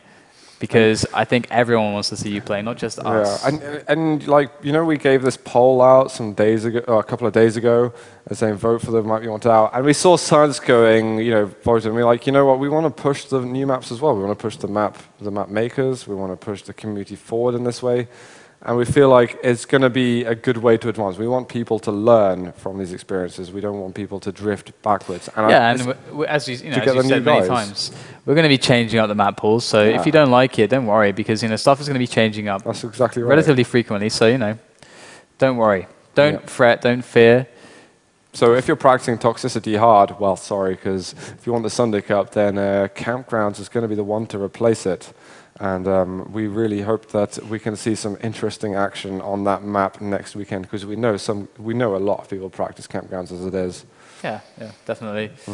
So, are there any final thoughts for you to add, other than the fact that Twister, of course, is a nerd baller? Dude, he brought it, man. He made some immense action, and I'm again like I'm glad to know him because different player. Yeah, I mean, I was talking to him beforehand. This is nothing. This is just the pure subtleties. Just the way he was responding was positive, and this whole experience this evening has been positive. And I feel like he must be feeling elated right now. This must possibly make his week. And you know what? We've got to get ready for Thursday, because Thursday is where we've got the Pay-to-Play Cup coming in, and we have probably got some more high-level players. And I did actually hear from Fraze earlier this evening that he's going to be able to play on Thursday amongst many other of his tier or above as well. Good stuff. So guys, make sure you tune in, make sure you hammer us on Twitter, hammer us on Facebook, hammer us on YouTube Reality, everywhere you can. Bring more viewers, bring more support to Quake Live, as well as FACEIT. Quake Live, of course, if you haven't seen it before, we have had that case. When we ran the Legends Cup, there were a bunch of people who were joining the Legends Cup stream. Like, what game is this? Exactly. Is this like a Halo mod? Like someone said that. Is this game a Halo mod? Seriously, people were saying that. So if there's anyone who doesn't know what this game is, it's Quake Live. You can go to quakelive.com to obviously play for free. There is it's a freemium kind of thing. You can play for free, but you can get extra content if you pay some money. But, it's all good. So exactly. So guys, that is all from FACEIT and myself and DDK, and we will be catching you on Thursday with some more Quake Live dual action. Make sure you tune in to us right then. See you later, guys. Ciao.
What?